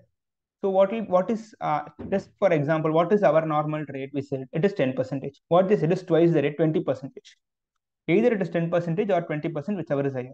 However, for 194B, 194BB and all, the rate itself was 30%. So even though that person does not have a PAN number, 206AA will not have an application, and as per our 194B and 194BB, the rate tax will be deducted at the rate of 30%. That is in relation to 206AA. These sections are very, very important from the examination standpoint. If the person is not going to have a PAN number, that rate or 20%, whichever is higher, TDS is required to be deducted under that rate. For 206AB, if a person has not filed his income tax return for the two previous years, so basically for assessment year 23-24, if he has not filed for assessment year 22-23 and 21-22, and TDS and TCS which has been credited to his account is more than 50,000, twin conditions are to be satisfied. First condition is he should not have filed the return of income. Second condition is TDS and TCS should be more than 50,000. If both of these conditions are satisfied, then he will be called as a specified person, and in such case, the rates will be applicable as per this. Right? So here it is broadly classified into two parts, whether 206AA applies or 206AA does not apply. If 206AA is not going to apply for the specific person, twice the rate specified in that act, twice the rate specified in this specific section, or 5%, whichever is high. Right. So if it what to say, the normal rate is 10%, it will be 20% here. Right. 206AB. Specifically, if he has not filed the return and TDS is more than 50,000, or 5%, whichever is higher. For cases of 194C and all, it will be coming here because the rate is 1% or 2%. Twice the rate will come to 4%. So in 194C, basically, just by sight, we can say that it will be point number 3. However, if 206AA applies, what you should do is you should first compute what is the rate as per this and rate as per 206AA. Compute both as per 206AA and 206AB, and whichever rate is higher, go for that rate. That is what is said in section 206AB. 206AB, certain sections are not applicable. If it is TDS under 192 or PF on withdrawal 182A, 194B, 194BB, just give me a minute, sorry.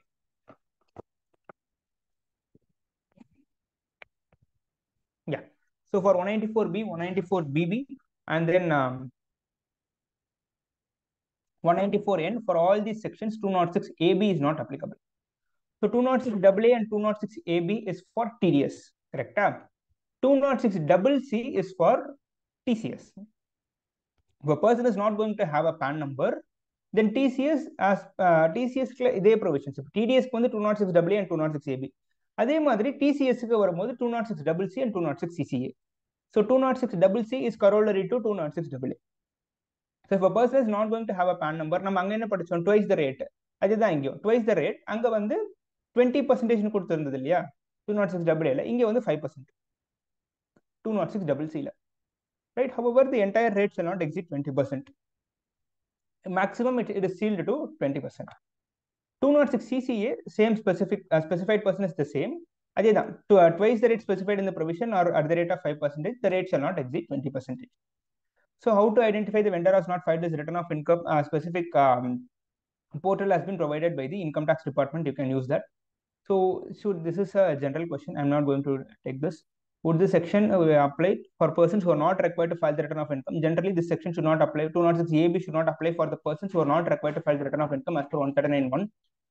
Then when should the TDS be collected, credited, or payment, whichever is earlier, or at the time of payment, which based on the relevant section. So based on the relevant section, you can just use, because only based on relevant section 206AA or 206CC or CCA is coming. So whatever is the time of credit, time of deduction as specified in the specified sections, that is 194C, 194J, 206C, so that is to be taken. So that is the end of the TDS chapter. So is everybody clear with this? Yes. So is TCS also clear? Yeah, TCS, just give me a minute. I just left one point alone. Yeah.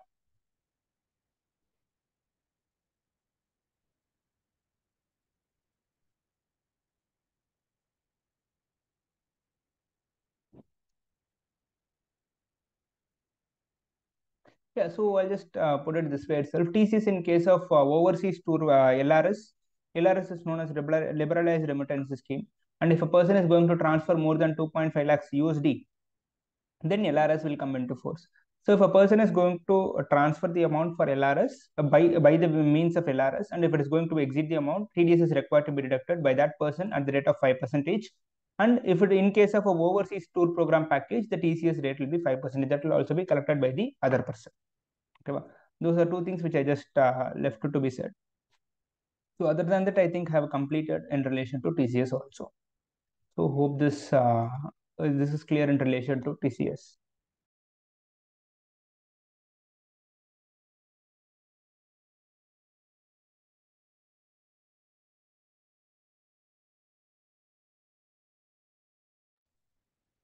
Yeah, sorry. Oh, you, where's that gone? This year.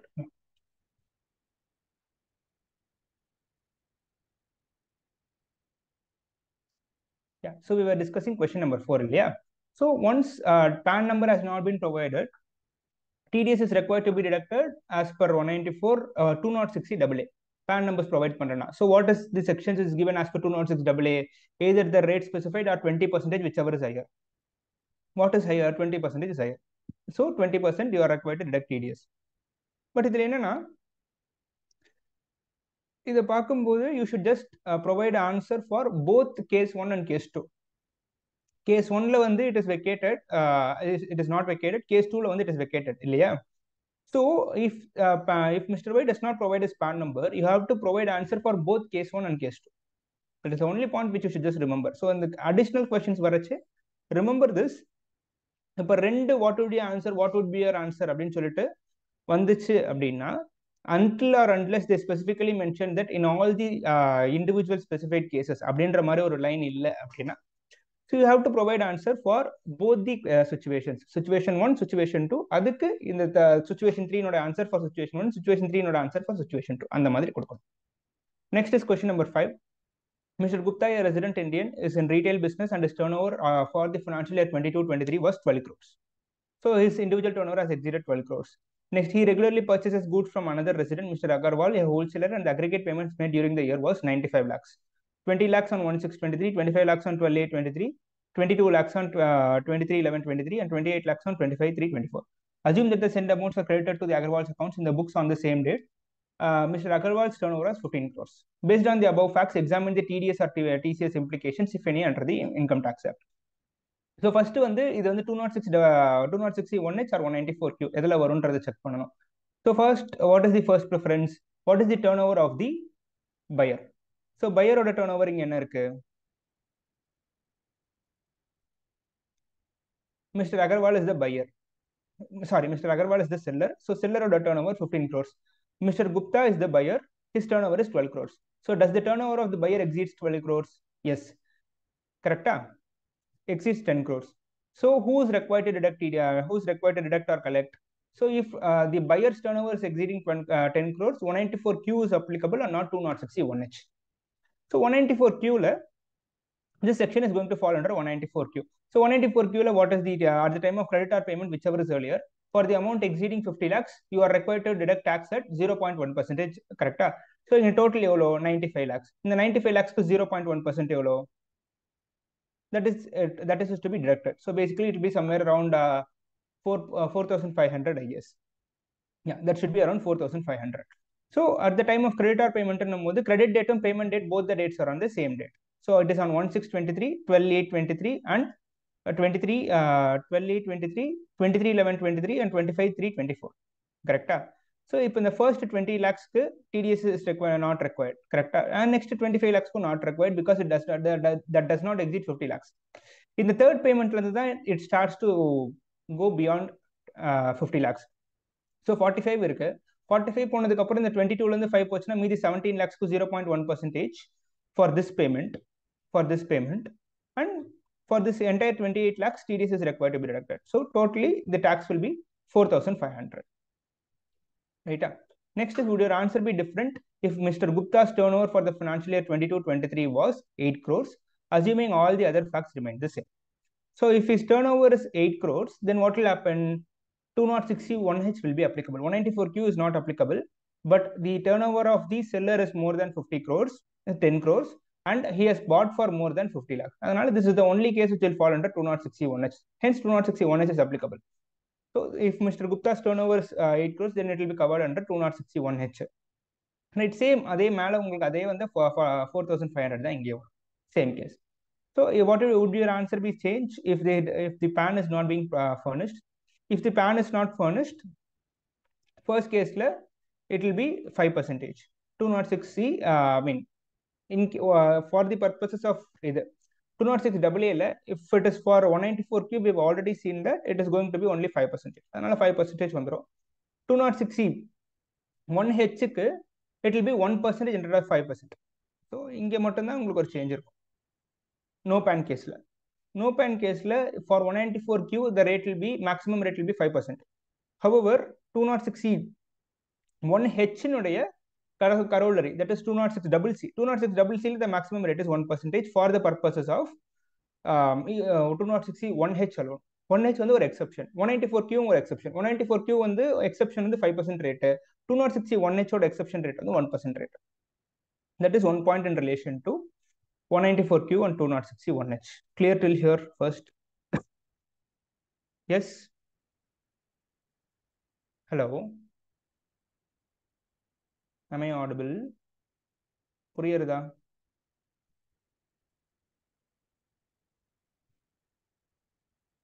Come on, unmute and speak.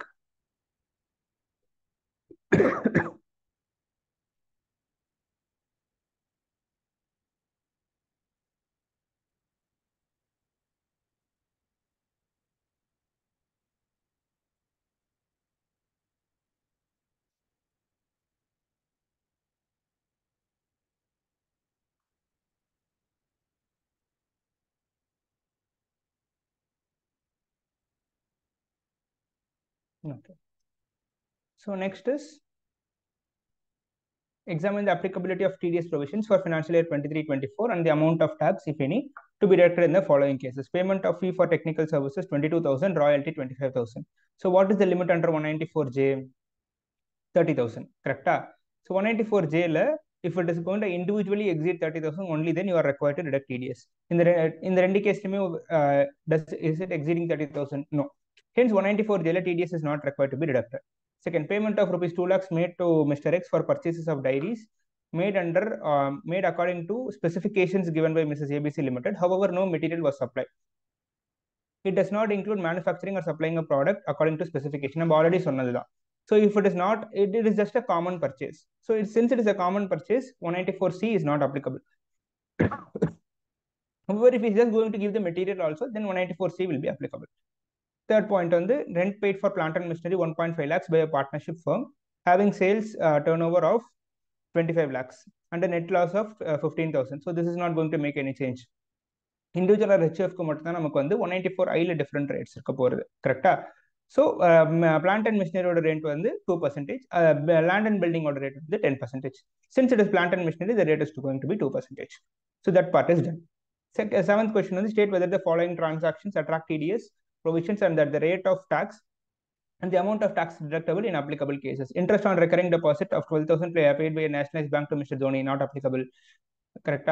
So second one, the price amount of 8,000 paid by Excellence Limited to Mr. Saha, a winner of crossword puzzle contest conducted by company. So 10,000 தான் நமக்கு வந்து limit. இதுல வந்து 8,000 தான் இருக்கு அப்படின்றதுனால TDS is not required to be deducted. Third, the commission of 21,000 paid to Kumle and Co by Dravid and Co Limited for purchase of raw materials. 194H, since it's going to exceed 15,000, TDS is required to be deducted at the rate of 5%. This is a very simple question. Fourth point, on the Chandra Limited paid rupees 40,000 per month as generated rent from 1st August 23 to 31st March 24 to Mr. Shastri. 194I will be applicable. Sorry, it is just the limit alone is revised here, 2,40,000. So since it is going to exceed 2,40,000, 2% is required to be deducted as TDS. Right. Next is question number 8. Quantum of TDS is required deducted. So the dividend declared, eligible shareholders 60,000. So 60,000 TDS is required to be deducted at the rate of 10%, 6,000. Interest paid by a partnership firm to HUF. Since it is more than the limit of 5,000, TDS is required to be deducted at the rate of 10% under 194A. That interest paid by bank, paid to bank of 45,000. Any interest which is any interest payment which is made to a bank, TDS is not required to be deducted. TDS is not required to be deducted, irrespective of anything. Payment made to a contractor, Mr. P, by a company 90,000, out of which single contract cost 37,000, and every other contract is less than 10,000. So for this 37,000 alone, TDS is required to be deducted at the rate of 10%. Sorry, 1%. Fourth point, fifth point, commission paid to brokerage firm by a company during the year for 11,000. So since it is less than 15,000, TDS is not required to be deducted. Rent paid to 2.7 lakhs by Mr. Q engaged in profession. Aggregate receipts 21 lakhs. Since aggregate receipt is just 21 lakhs, TDS is not required to be deducted. However, we just need to check if it is going to go for 194 IB. Okay. Next is residential apartment acquired by a company for accommodation of its director, 55 lakhs. Since it is going to exceed 50 lakhs, TDS under 194 IA will be applicable. But only point which you should just see here is, if at all stamp duty value is given as 56 lakhs, you are required to deduct TDS as per 56 lakhs limit, right?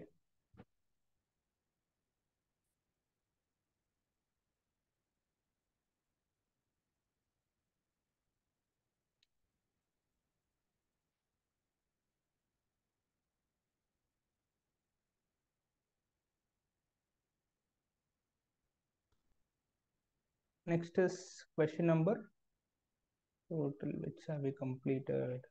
This one is done, this one is done. So 5 done, 6 done, 7 is also done, right? 8 is also done, 9 is, we should start from, yeah. So now question number 9. Examine the we'll just go to the state. Payment of rupees 50,000 made to Mr. Peter, an England cricketer, by an Indian newspaper agency on 3rd August 23 for contribution of article in relation to sport of an article. It will come under 194E. The rate of TDS will be 20%. Generally, for non-residents, it should also include cess. If any payment is being made to a non-resident, TDS is required. TDS plus the rate of cess is to be included. So here the rate of cess will be 4% of 20%, which is going to be 0.8%. Hence 20.8%. TDS is required to be deducted at 50,000 into 20.8%. Next is payment made on 1st February 2024 by a company to a resident subcontractor of 4 lakhs with outstanding balance of 1 lakh shown in the books of accounts as of 31st March 2024. So 194C, a time of deduction is at the time of credit or payment, whichever is earlier. So for the entire 4 lakhs, you are required to deduct TDS. Sorry, payment is 4 lakhs, outstanding balance 1.2 lakhs. So entire 5.2 lakhs TDS is required to be deducted at 1%. Since it 1% in case of individual or HUF, other cases it is going to be 2%. Since it is individual or HUF, you are required to deduct tax at the rate of 1%. Winnings from horse race, 1 lakh. Winnings from horse race will be specifically covered under 194 BB. Taxes to be deducted at the rate of 30%, hence it is 30,000. Next is 2 lakhs paid to Mr. X, a resident individual, on 22/2024 by state of Karnataka on compulsory acquisition of land. This is this section. I don't think it will be repeated, but in just for the purpose of completion, I'm just taking this. Under section 194, LA TDS is required to be deducted.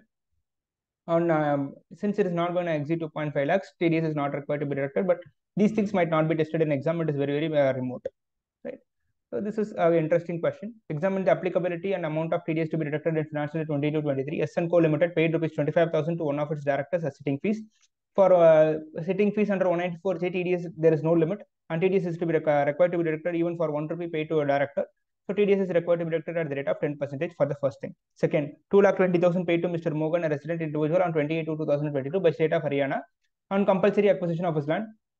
Compulsory acquisition of a land, it does not exceed 2.5 lakhs. Hence, TDS is not required to be deducted. Third point, Mr. Purushottam, a resident Indian dealing in hardware goods, has a turnover of 12 crores during the financial year 2021. He purchased goods from Mr. Agarwal, sells on a regular basis. This is what we have seen above.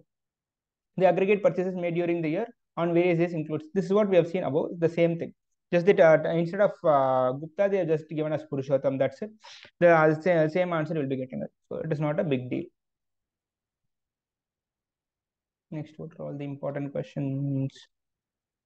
Yeah, 194. Oh, maybe we'll just solve a question.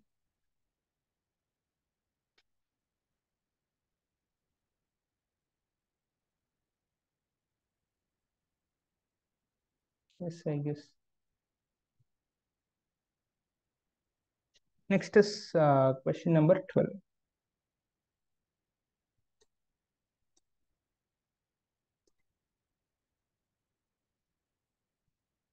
So question number 12, discuss the liability of tax deduction at source. XY, a partnership firm, is selling its products through e-commerce operator, e-commerce platform provided by AB Limited. He is a e-commerce operator. AB Limited credited in its books of account the account of XY on 28th February by a sum of 4,90,000 for sale of product are made during the month of February 2023. See, say e-commerce operator is required to deduct TDS at the time of credit or payment, whichever is earlier. So you just need to read the full question. It is Mr. Rai who purchased product or through the platform provided by AB Limited. Oh, sorry. Is it visible now? Is it clear? Yes. Is the screen visible now? I guess it is. Mr. Raj who purchased the product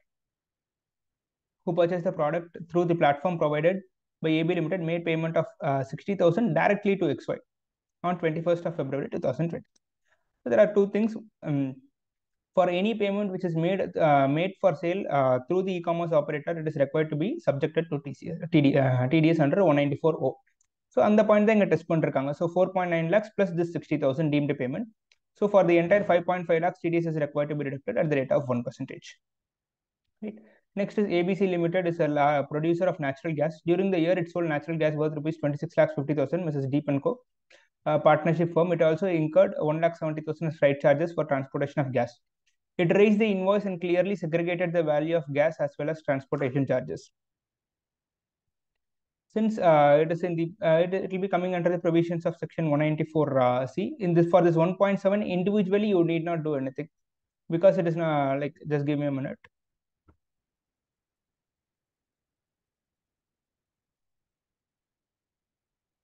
I guess there is something in this question.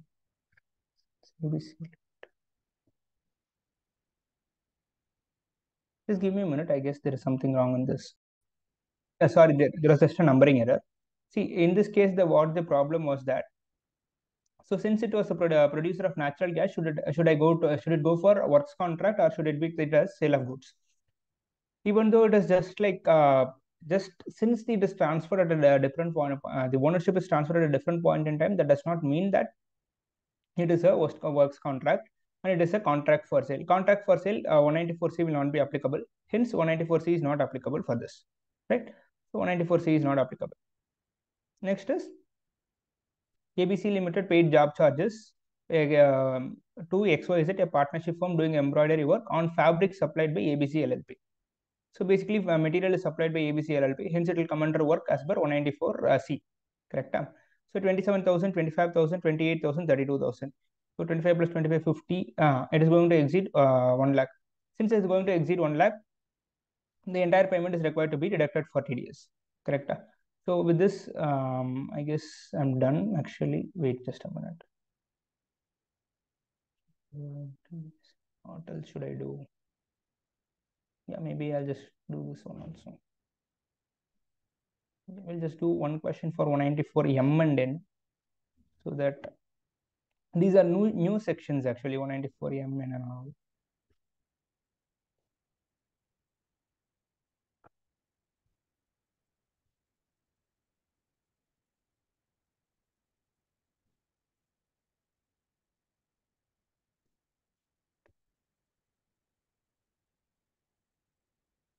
So this question will speak about 194M and 194N. First is Mr. Kale, who's the payer is Mr. Kale, receiving a pension from central government. For what is receiving payment? Like he's going to make a payment of contractual payment made during April 2020 for reconstruction of his residential house in Andhra Pradesh for 52 lakhs 50,000. This will not be covered under 194C because he is not a individual or HF whose business turnover exceeds 1 crore or 50 lakhs as the case may be. But since the payment is going to exceed 50 lakhs, it will go under 194M. And as per 194M, he is required to deduct TDS under the rate of 5%. So that is the section which is being tested here. Next, Mr. Rahul, a wholesale trader of spices whose turnover is 5 crores. Same contractual payment for construction of office godown, 50 lakhs. So this will not go under 194M because this is in relation to business and it exceeds 1 lakh. Hence, it will go for 194C. And in 194C, you are required to make the TDS deductions. Right. Third point is Mr. Golu, an individual carrying a garment trading with business turnover of 95 lakhs. His turnover does not exceed 1 crore. Payment of commission for securing contract from a big business house in November 22, 1,20,000.